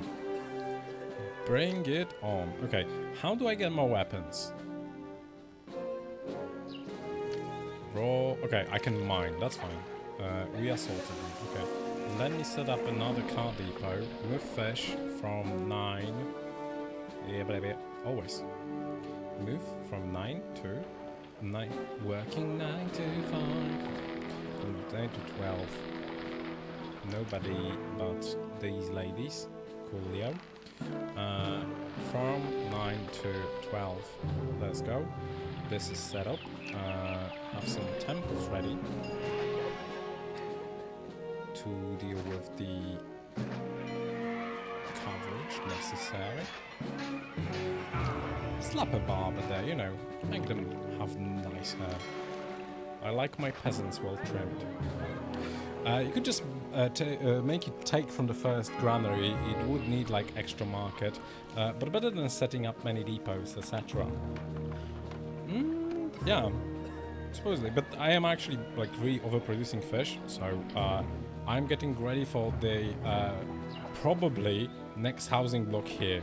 That's how I'm thinking about it. So this granary is probably going to be shared at some point, just not right now. But yeah, it's a very solid strategical advice, Marek. Thank you. I am inevitably gonna end up with a spaghetti mess of a city, and I love it. I'm here for it.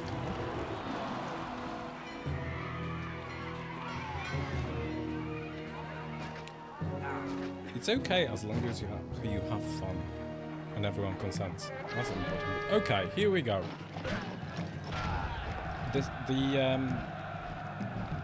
The silly billies have arrived. Can I just face them like this? Will this be alright?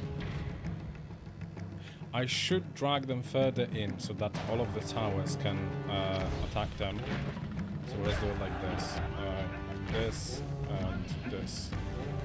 No, this is the default position, so like that. Okay. Maybe 2 rows? Hey, this is... Get out. No.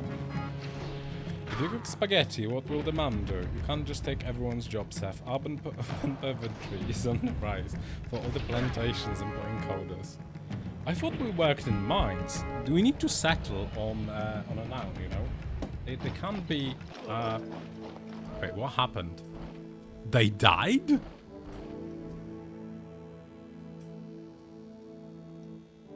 Excuse me?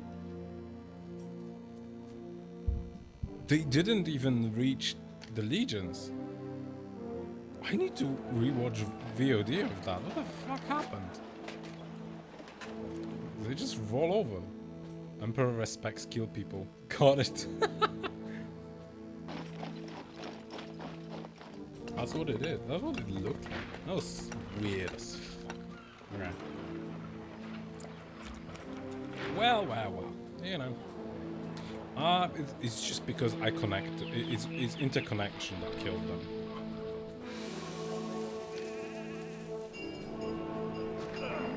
Also, I think like silly Seth comments time. 3 hours 17 minutes into the VOD. Thank you. I'll watch that later. I don't know what happened there. I just completely lost focus. Thank you, Calix. It's really nice of you. Also, I don't know. I forgot to say that when I got back from my little break. I wanted to say thank you, everyone who's here. I just really appreciate it. It's a very nice time for me after, you know, like actually literally spending a lot of time alone with my thoughts trying to work out the quirks of the code, patch up bugs and stuff. It's really nice time to just sit with the community, have a chat, you know, play some games, do some jokes, and just like remember why I'm doing this all. Because when it comes to like my personal experience and enjoyment of Augustus, I did things that I needed to be done a long time ago. A long time ago. So now I am just literally doing stuff because I enjoy improving the game, making it interesting, better, developing it, giving people tools, and sharing this project and this passion and the enjoyment that I have of it, this hobby with everyone. So it's a very nice time. Thank you for sharing, Seth. No, thank you for letting me share, and thank you for tuning in. It's really cool to, you know, just sit here and ramble. And I know I ramble, and it's funny when I'm in company, I sometimes get told that, you know, I talk a bit too much, that I hog the spotlight a bit and try to control the conversation. So it's definitely not good for my ego to be in sole control of the conversation by being the only person talking and just reading what everyone else says. But I do really enjoy it, and I really appreciate every person who tunes in to have a chat. You know, even if you just watch, it already is very valuable and rewarding for me to be able to know that I'm sharing this this passion, this project, this time with people. So thank you very much. I'm not finished just yet. I do, as I said, I have an office hours tomorrow, so I am. I'm kind of procrastinating going to bed, so I will probably still apply for some more time. I'm not sure how long exactly, but so far, for now, I'm still playing. Okay. But yeah, I just really appreciate it. I appreciate everyone who tunes in, everyone who has a chance, and every contribution. I really wanted to say thank you, guys. Oh, we know. I appreciate you anyway, so thank you. The anyway wasn't necessary, but that's okay. It's entertaining and enlightening. I really hope so. That really warms my heart that you say that. Thank you. As I said, I really love sharing this time with the community. It's really rewarding for me to, you know,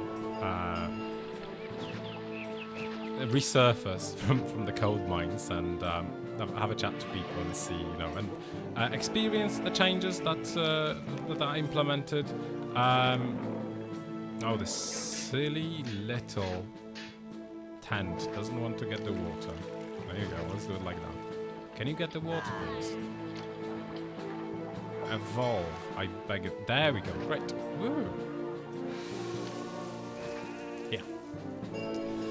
Yeah, I know that it's not... Sometimes I know that I ramble a lot and I just get lost in my train of thoughts. But I do hope that it's serving some purpose, that I'm kind of going on about how I see the design and development. It also lends itself to a conversation. It's good to be it's good to be met with a different point of view. It's good to be confronted, because when you just write stuff on Discord, it's a bit less. I don't want. It's not really personal. It's not the right word, but you know, talking about it, I feel like lends itself a bit better to a conversation than writing it out, even if it's well documented. Sometimes it's just good to talk it out. At least for me, I do need to bare my soul, my developer soul, every now and then. So it's cool. It's cool. I'm having fun, and hopefully this campaign actually goes well. It's doing so far so good. I am a little concerned that I have taken too many tips and tricks and too many suggestions, and I just let Turgon and Marek beat this campaign. It's not yet beaten, but play out this part of the campaign for me. Because it's going a bit too well. Yeah. So far it's been smooth sailing to the point that even Legionnaires killed themselves when they got here. You are in charge. I do move the map. That's one thing that I do have control over. Okay, it's November. How are we doing on the quotas? So the fishes are almost done. That's cool. Okay, this is great. It's going better than I expected. This will need a redesign. It's pretty bad. But now that I've got a little bit of a surplus, I can get rid of all of this and set it up in a bit smarter way. Let's do it like this. Get rid of that. Set up another warehouse. Oh, here. Okay. And this little piece of road, well, this little piece of land that is completely unused. We're gonna have to get over that. I wouldn't want to put my name to the city. It would sell the reputation. Why are you so unnecessarily rude, mate? It's really not bad so far, except a couple nitpicks. In my defense, I have to say that I have been putting a lot of effort and attention towards talking about development. So, you know, and focusing on conveying my points in a coherent and moderately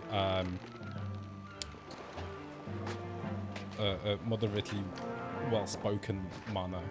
I'm trying to be eloquent and coherent, so you know, I can multitask only to a point.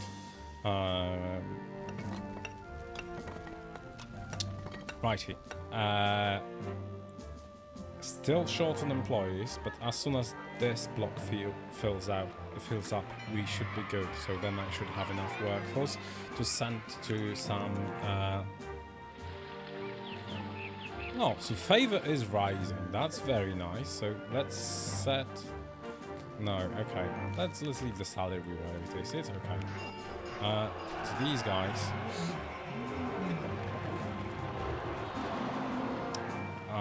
Need a road connection.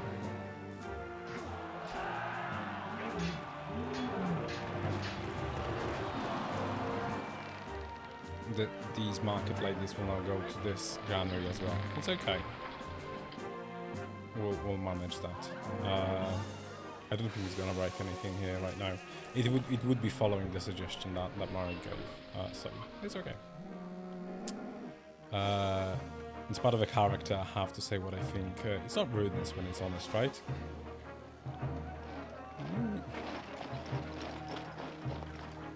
Okay, but alright, I'm not gonna argue with that. That's alright. Except no, I'm well aware. Don't worry.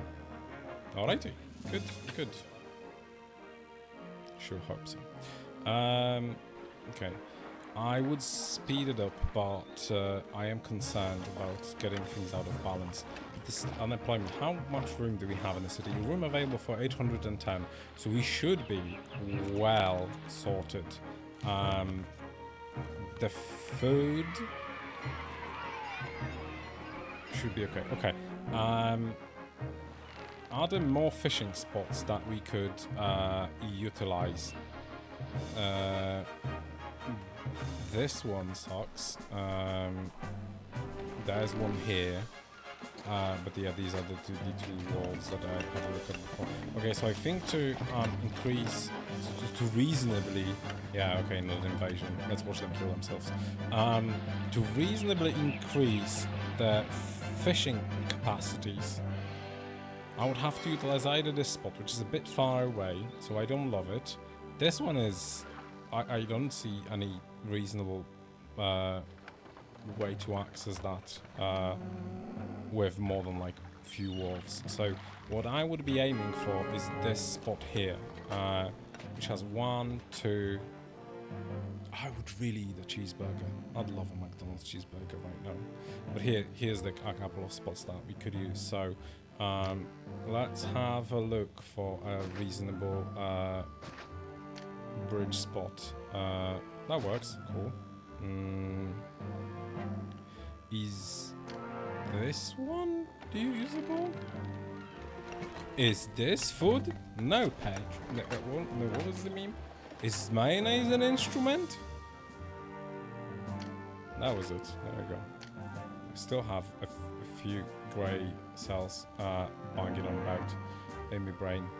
Okay. Let's try that one. Let's try this one on for size, and I apologize because it's right at the top of my head, but how about a sculpture, an ice sculpture of you entirely covered by a variety of fruit. Strawberries? That's inspired. That's from The Office. I don't know how I managed to memorize this speech, but it's the one that I know I'm being invited, don't worry. It's the one that Jim gives when talking about how they should celebrate Michael's birthday. Is the one where he dresses up in a tuxedo, and it turns out that the new boss, played by Idris Elba, is coming, and he makes a fool of himself. Unrelated. Okay, so it's just the towers that are making work of them mercilessly. Before they even get the chance to attack, they get picked out like fucking... I don't know, pick your own swear words to use, or you know, an insult. They're getting picked off like mosquitoes. They're dropping out like flies. I don't know. He's really based off his enjoy. Hell yeah. Mike is making a fool of himself? Never. I had to skip some episodes in season 2. They made Michael unbearably cringe in season 2. There were episodes that I genuinely just couldn't bring myself to watch. Obviously, Scott's Tots. I could not get through that one. I was like, oh yeah, I am not watching that. It's painful. So there are a couple of episodes that I skipped. And well, I did eventually watch them, but on the first watch, I was like, I'm just not getting any enjoyment out of this. This is too cringe. This is force walkers in an interconnected city. Cringe is what Office is about, though. Yes, but everything in moderation. No, I get it. Yeah, I don't understand the mechanism. It just, triggers to cringe. Yeah, force walkers in interconnected. There we go.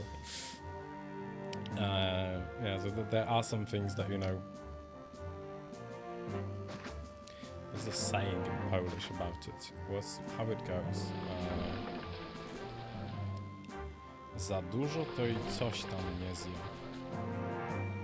So it goes, if it's too much, even won't eat. I can't remember what it is. I'm gonna have to Google that. It's gonna eat away at me if I don't remember. Okay, 13 to 6. Copy the settings.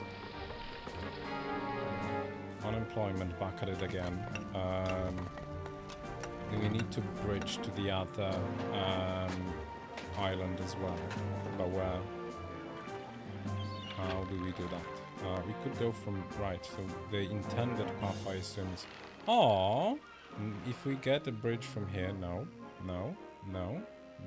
Okay, okay. It's impossible. I get it.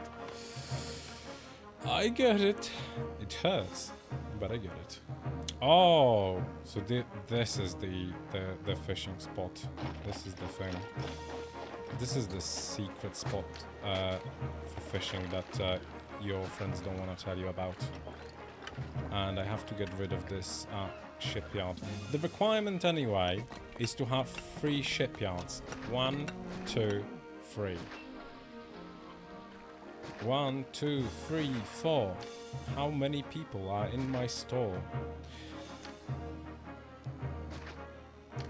I just have like way too many sound bites stuck in my head. It's called vocal stims, and they are characteristic to neurodivergent people. So you know, I have a paper for that. Don't come at me. It's all legal. I have this. What's the other bit from Paxton of Creation? Don't worry, I have a permit. This just says I can do what I want. Yes.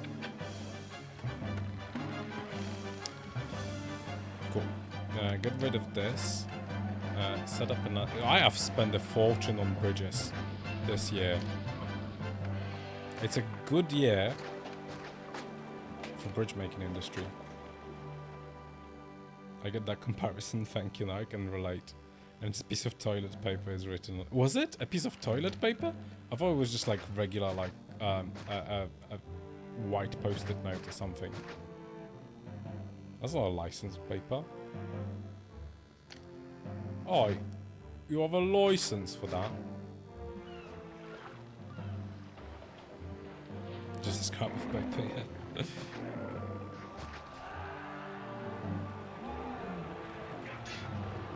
Absolutely based. Okay. So as expected, the fishing industry is starting to feel the pressure. What was the requirement for populating the fleet? Arming a fleet. 2 forts of any kind, I have that. 30 wharves, 3 shipyards. Right. Ah, right, so each 10 ships. Okay, so I should have exactly 30. No less, no more. Exactly 30. Otherwise I'm gonna suffer unnecessary losses. 17 working industries, so 30. How do I staff 13 more wolves? It's crazy.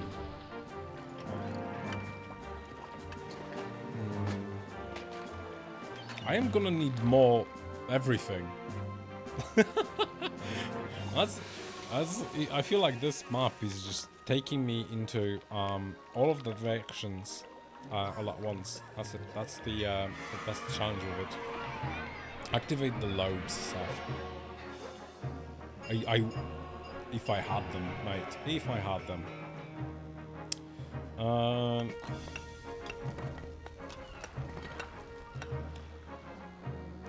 I could, like... That's what I'm saying. It just feels like I need to grow into all directions all at once. What's this? This won't work. Why would I think that this would... Why would I think that this would work? Why did I think you could do this? You could access it from here, though. Yeah, but it's still all the way around. Okay. But the good news is that the defenses work. Right. Bad news is that I need to start growing my city into all directions all at once, and I don't even know where I can mine iron. Let's have a look-see. Iron. Not here, apparently. Oh, here. Okay. Maybe here? How about that? How about... What about here? No, don't delete everything. Cool. Okay, I can mine iron here. I don't need much. I just need enough to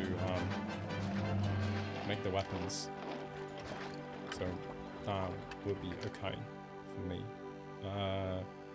Weapon.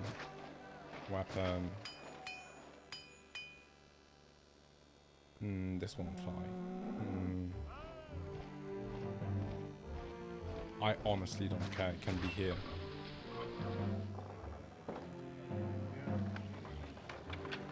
It doesn't have to be extremely efficient. I have to go. It's very late. Thanks for the stream. See you around. Bye-bye. Bye, Marek. Have a good night. It's alright. Go to bed. It's going to make you bridge all over the place, probably. Yeah, it seems like that's the case.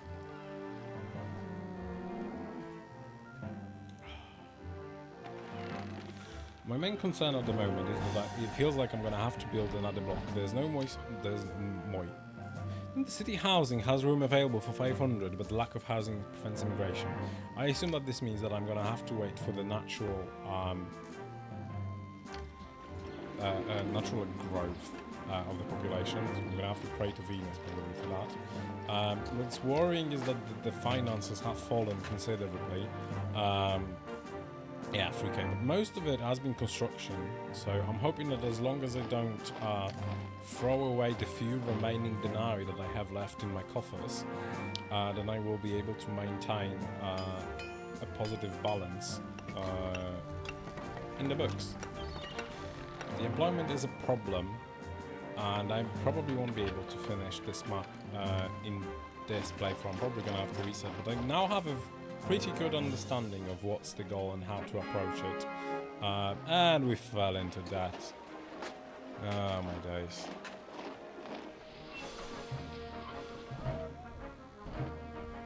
Let's see. To the night. Come on! I won't be able to pay tribute this year. Whatever. How is the oh my favor. It's -6. Oh. Well, still above the surface of the water. We're still not drowning. I hope. Right, so the weapons are going here. The weapons are being transferred to the barracks. Barracks are training the legionnaires. Are you doing okay? Supposedly. It looks like it. So, okay, but the money is... Okay, this is not an issue of production. And it doesn't seem like it's an issue of logistics anymore. It does literally just seems like I have strained my coffers a bit too hard by trying to place too many bridges in 1 year. But the time limit does put a lot of pressure. I have to give it to Turgon. This map is really well thought through. It does seem like it's that the challenge is well calculated. I think it does try to pull the player a bit too far into different directions all at once. Like it's been uncomfortably challenging in this regard, because it feels like I have to take care of everything all at once rather than growing a bit more organically. But I understand it's a part of a challenge. This is how the challenge was fought to work. This is how it was fought through. I'm gonna face it. You know, I'm gonna try my best. Are we doing this? We're not doing phenomenal. We having some problem. Okay, let's have a look at the efficiency actually. Ooh, culture has fallen significantly as well. We are doing badly on this one. This is what I was saying. It feels like it's pulling you into all of these directions all at once. It's making it difficult to maintain focus and improve on the aspects of the city that it feels like you should be focusing on. I feel like at the moment I should be focusing on improving my trade and opening new trade routes, but at the same time I'm trying to also maintain the population growth. I'm trying to staff the forts, and I'm getting concerned with the fact that more wars mean more fishes disappearing every year or month or whatever is the event. But despite having a very big surplus of food at a certain point, now I am seeing empty granaries. My worst enemy, empty granaries. So I reckon we are going to have to, against my earlier judgment, slap a couple of wolves here and ask very nicely for this block to fend for itself in terms of food.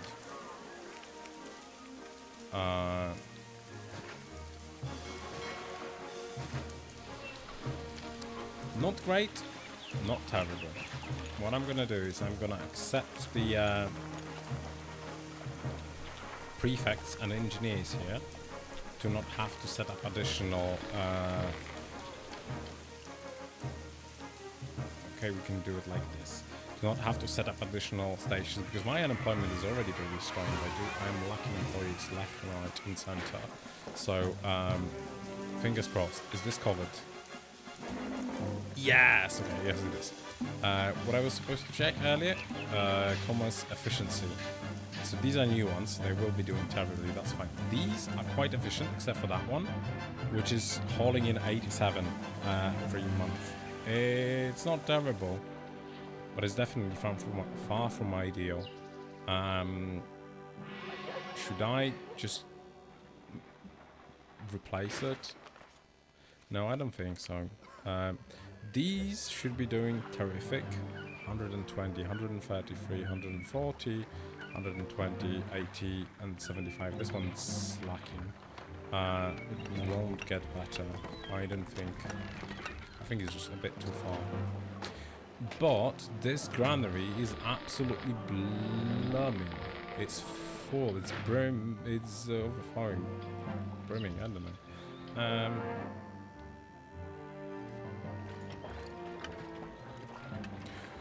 So the export of fishes is doing good. It's just the people who are starving.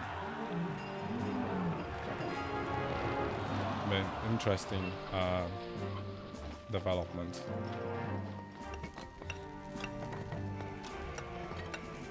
Well, here's to hoping that these three will solve my problem. This island doesn't seem accessible, but ooh.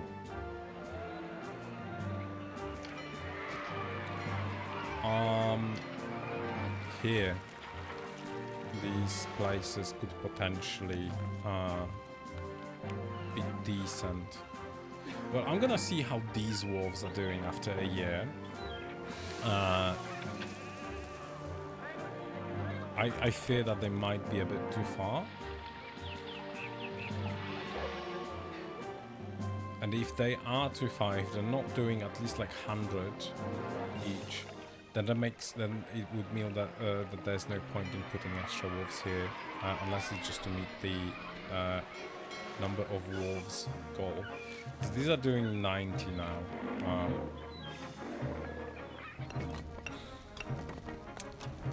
I am in a pickle.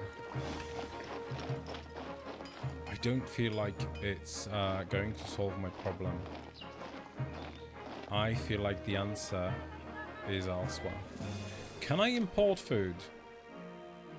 No.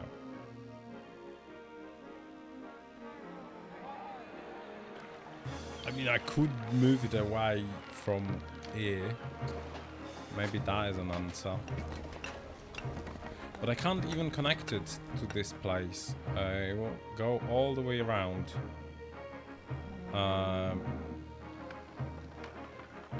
This one. No. This. There's a bridge there somewhere. But it's irrelevant. This sucks.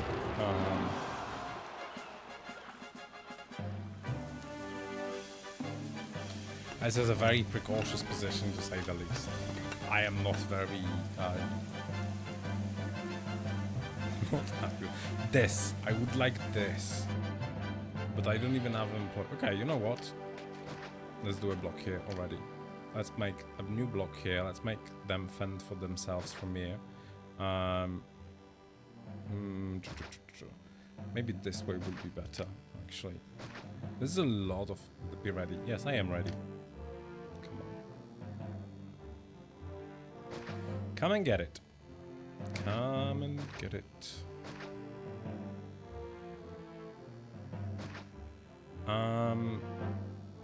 Needs to be wider here. Right?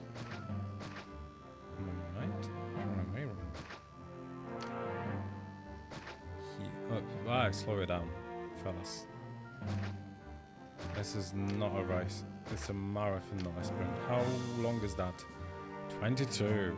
A ruler in my eyes. That's it's from Polish. It's a direct translation from Polish. There's no idiom like that in English. But in Polish you say that you have a ruler or a meter.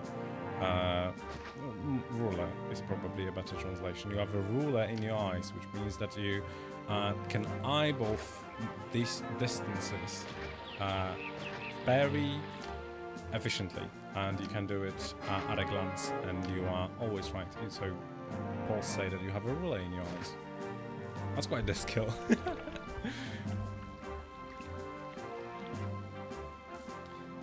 Yeah, absolutely. Okay. I think that looks neat. I think it's a good placement for this thing. And if they come here, then these walls should be very efficient, I hope. You know? I know that I'm overdoing it. I know that there's a few too many here. There's probably like an intention. No. I thought for a second that maybe the intention is to have a wharf here and have a bridge here so that this wharf is extremely close. But there's got to be a distance at which the proximity doesn't matter as much, right? And I feel like this distance should be it. If putting a wharf in this spot will increase the efficiency a bit, but requires this weird setup with a bridge here, I feel like that's... I'm forgetting the word again, but it's diminished returns. Diminished returns is the word I was looking for. I feel like that would be a diminished return. Making a strange setup for a small increase in efficiency. It's already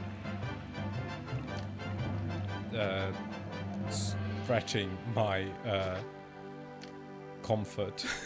these setups here. Oh no, a bot. How do I do this? How do I ban this? Mute? No.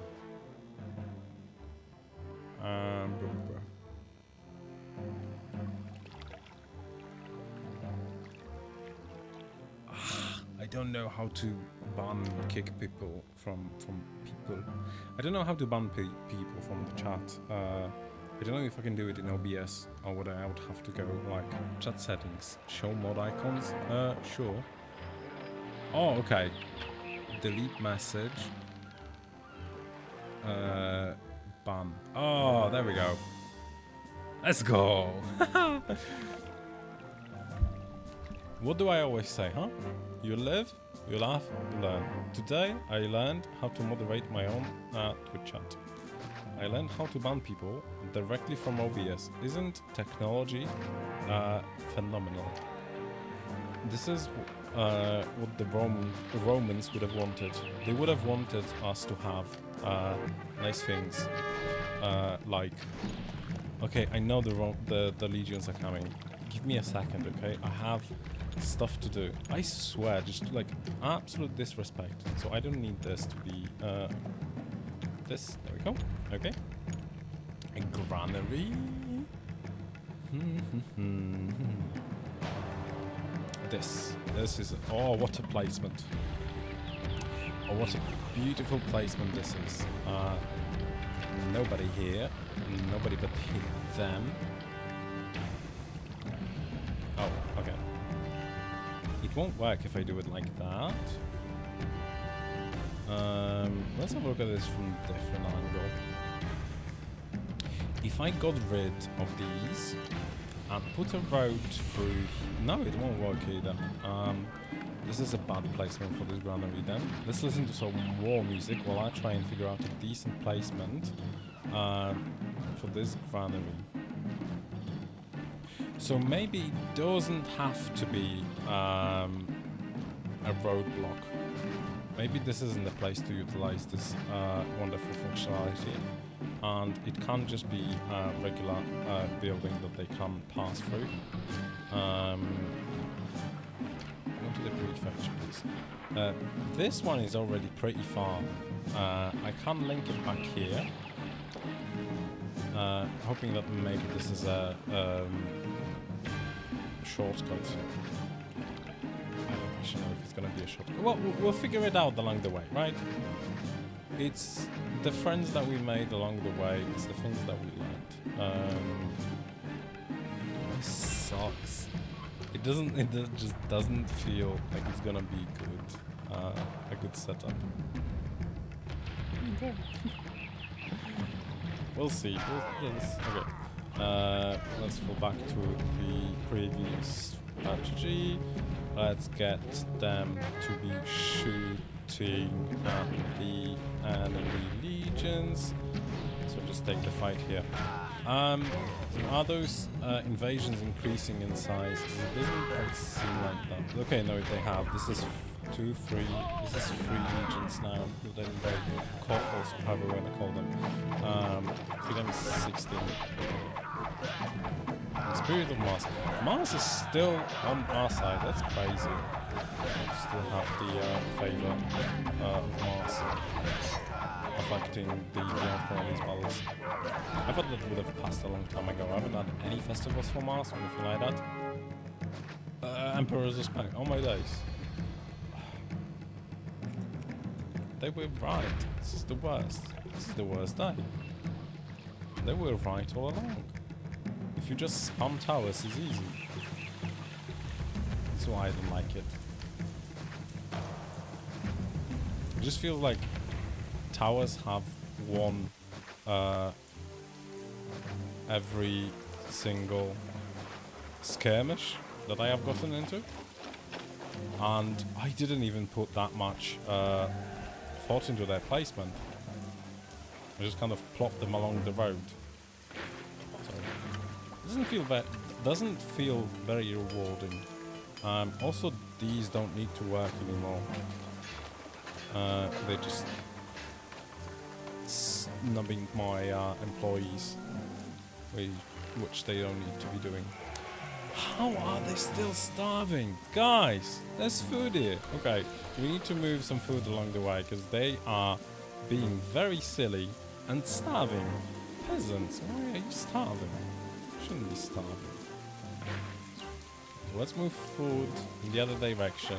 Let's move to granary number 5. I feel like this granary is just a... You know what? Let's make it completely inaccessible, and let's make this one also get food. I'm amazed. Is this one getting food as well? Okay, these two are getting.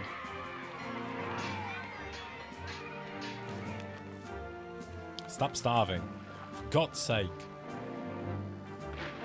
Okay.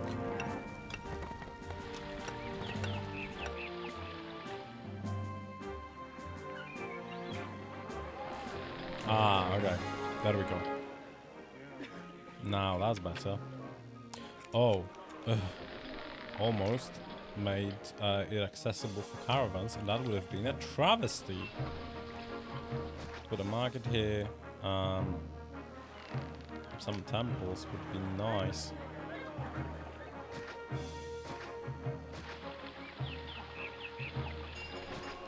Not necessary, but nice. I think this mercury could be moved here, and this place can be used for a more for a bigger building. Sure, why not? Let's do an arena. Heavily in debt, great. And we're gonna have to move this food along the way as well.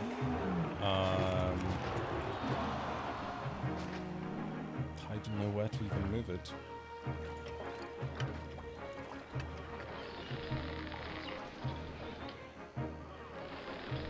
Whatever. Let's move it to granary number 12. Who cares? who cares that it's extremely inefficient and very far away? We'll clean it up at some point when we have a bit more time to think about it. Gardens. Getting close to midnight. Oh, is that new? The fishing boats having names? Yes, yes it is. Well, I think it was in the code all along, but it was like blocked. But this is credited to Eugene, Augustus 8 on GitHub. He enabled that, and fishing names have boats now, guys. I am totally not having a stroke. But yes, fishing boats have names now. Astelivia, Drusilia Secunda. I think it's the same pool that the traders get the names from, as far as I'm aware. I love it. The flavor makes the game extra tasty. Yeah, Eugene has been spearheading the efforts in unlocking a lot of the abandoned old features or stuff that has already been in the code.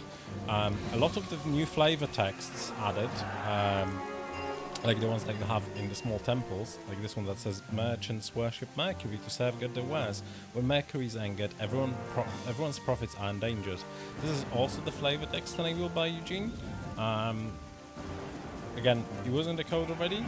It was just brought back from the versions that didn't have it. And I'm all with you. I'm with you on that. The fact that it makes the game extra tasty. Absolutely nice. And there's also been a couple of things that we didn't unlock, but we added. Someone else. It wasn't me. Who decided on, for example, new flavor texts for the entertainment arenas. Like this arena hosts neither lions nor gladiators and provides little entertainment. You know, stuff that reminds you that you fucking suck and forgot to put stuff in. That's added. You know, that's new. We didn't have that before. Now we do. Now we do know what we are doing. This arena will now hopefully satisfy the local populace, and if I just put in a few schools and some libraries, then those people will be happy and educated, not just entertained. Blood sports indeed. What was the bit? The bread and the games, right? The bread and the games. That's all good.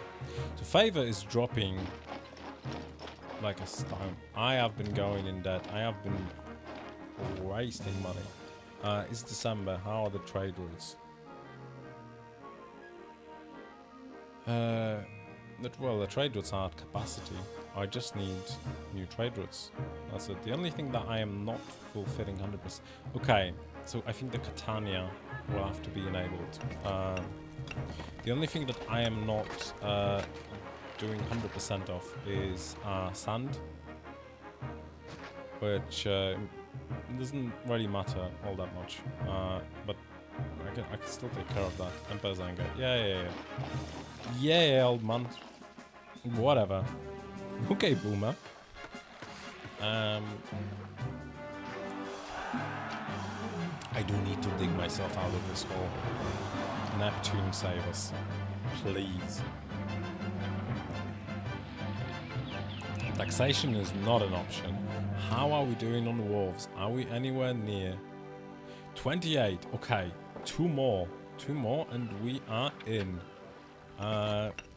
Where would be... I just need 2 spots. I think the ones that I deleted will have to. Actually. Or maybe, just maybe. This is an acceptable spot. The problem is it accessible? It's not accessible. God damn it, Ethan. Is it accessible in another way? No.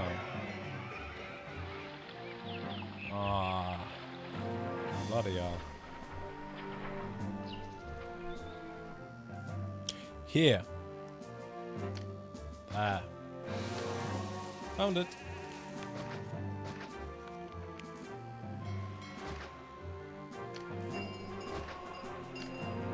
I'm going to need down granary. But if we do it like this... this road is going to suck again. But we can just get rid of these. Yeah, nothing a few abominations won't solve, right? It's all good, it's all good. They have everything under control. Fish, nobody has access, and then we're good. Okay.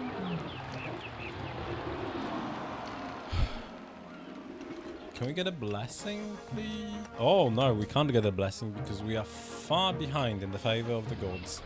I would need marble, or I would need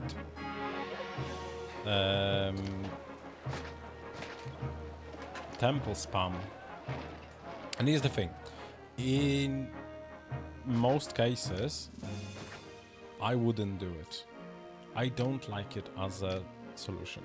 However, it does seem that in this case, the map makers are the ones who actually favor this kind of solution. So, you know, they advise and suggest going with the, in my opinion, exploitative strategies. Usually I would feel bad about this. I don't like religion dumping, culture dumping, whatever you want to call it. I just genuinely dislike non-immersive strategies, doing stuff that, you know, you wouldn't normally want to. Favor 0, that's a new one. I haven't done that anymore. Cool. New stuff, right? So yeah, and anyway, I really don't like doing that, but if map makers themselves suggest this as a valid strategy, then, you know, who am I to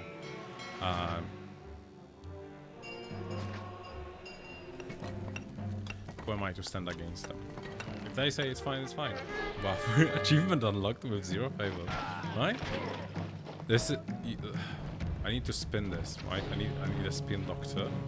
Let's say, this stream is breaking barriers, guys. You're gonna see things here that you've never seen before.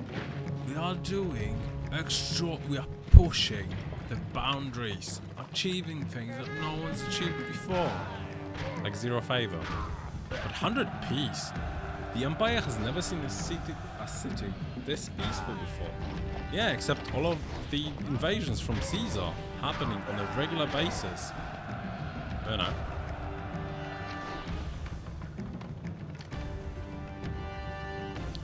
Who's missing? Venus is still missing an extra temple. There you go, girl. Slay. Slay your enemies. Throw those pillums. Now that's a big number. That's a lot of legionnaires. This might be the one. I think that this will be lost.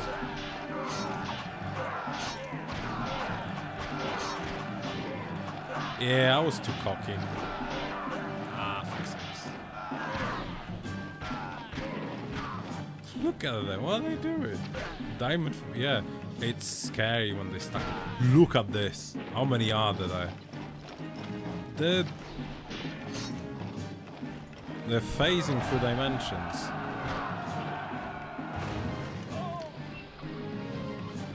Look at that. That is a stack. Okay. Well, guys, it was very nice. It was nice while it lasted. We lost. I lost. But I learned an important lesson. An important lesson. You can destroy this bridge and stop them. But what? Oh, I got fired. Displeased. Despite all Well, the it was a funds good I city while it invested in lasted, your right? city, We were making and the progress. Senate's Okay, generosity with credit, as I said in the beginning you of the have stream, let and I me have down. repeated so many times, Your city has not this is a repaid learning the funds experience. it Okay, borrowed. stop! You're interrupting me. I need to speak. There we go. Right. Okay. So, what I wanted to say is it was a learning experience. I really want to finish this map. This is the second time that I have streamed this particular map, and the second time that I failed at it. But I am getting a grasp, and so next time I'm gonna try and make it less spaghetti, and I'm gonna do proper daisy chains perhaps. But I do enjoy playing a bit more chaotic and just looking through it and having a bit of fun. I have to. Hi Turgon, third time's the charm. Yeah, you missed it. We were doing great, and then we got. I was gone. So I was doing decent, and then I fell into the spiral of debt while I was trying to get the 30 wolves. Actually, let me just load in the save from the beginning of the year, just before I got absolutely demolished. Right. So this is what broke me. Yeah, it was like a third year in debt. The favor has dropped to 0. I got attacked by a number of a number of Empire legions that didn't even fit in this dimension, so they started phasing through the dimension to fit. Got destroyed, and that's how it's gone. I did learn a lot, and I think that next time I'm gonna face this map, I will be able to finish it. I have talked about how I am not pleased with the strategies that I employ to try and beat it because they don't quite fit my playstyle, but I'm not skilled enough to beat it without it, so I was trying to do a bit of, religion dump. I really don't like doing this kind of thing. It just like brings me out of the experience. It's not very immersive. But I'm starting to get an understanding of how to tackle this, and I'm hoping that next time I will be able to actually finish it. It feels like the important stratagem that I did not employ the first time that I played is delaying.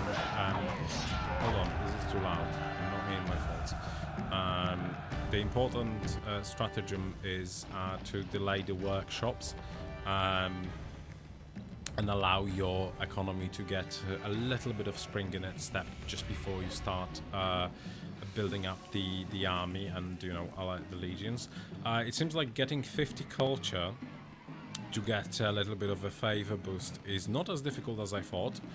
Quite achievable even in the early stages. So these are the lessons that I learned, the stuff that I'm going to try and employ next time. I would like to stream again this week and finish this map.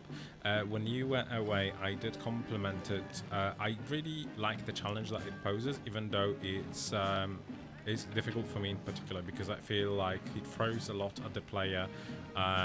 It felt like the growth necessary was stretching me in all directions. I was trying to grow the economy while also growing the population, while also making sure the forts are staffed, while also building bridges and trying to fit that requirement of 30 wolves. So I was getting pulled into all directions, but I was saying that while it's a new thing for me, or like a challenging aspect for me, it does feel fair, and it does feel like the challenge is balanced and well thought through. So there's a reason why I keep coming to this map and the campaign. So I wanted to first of all, I wanted to say thank you very much for making this. I really enjoy it. I have spent a lot of hours playing this campaign. I have spent a lot of hours trying to beat the Alps part. I have spent a lot of hours trying to beat this island one. I have finished neither, had fun playing both, got far in both, but the Alp one, I was like 2 or 3 years off finishing. I feel like the timer might be a bit too much. Like I feel like it would have been more engaging challenge if you were able to delay it a bit and feel it out, because I feel like this is one of those types of campaigns that really need a feel. You need to know what you're expecting. You need to kind of take it slow. So the timer really puts an extra layer on top of things, but I think it's still manageable, and I will come back to it. I will beat it, and I said I'm gonna stream it again, hopefully this week. You are learning how to handle tough stuff. That's good as long as you keep having fun in the process. Yeah, I am. It's maybe I'll do my best to do it so I don't have to do cheesy tactics. I would like to be able to do that. I think it's doable. Maybe not on stream because I was saying that it's difficult to focus on playing well and also maintaining composure, eloquence, conversation, everything. But yeah, okay. Coming back to the main point, it's late. It's time for me to go. But I wanted to say thank you very much for everyone who tuned in. The stream at all points, I really appreciate it. It's super fun. It's very cool for me to engage with everyone and at this moment, you know, to emerge from the code mines and experience the stuff that everyone's been working on. I wanted to say thank you very much for to Turgon for making this campaign. It's really enjoyable. I have spent a lot of hours on it and I am going to beat it, I promise. It's cool. I love it. I love having content to play through. Thank you very much. Thank you so much, Calix. Thank you. You have been here for a very long time, engaging with me when everyone's gone to bed. Thank you. I really appreciate it. So it's been a lovely time. I'm looking forward to streaming again later this week, hopefully. But it is time for me to go. I hope everyone has a lovely either rest of the day or have a good night if you are in I wanted to say in a time zone east of me. You know, if it's evening for you and you're going to bed, I hope you have a good night. And thanks everyone. It was super fun. I'll see you again soon. I promise. The native rework is not coming.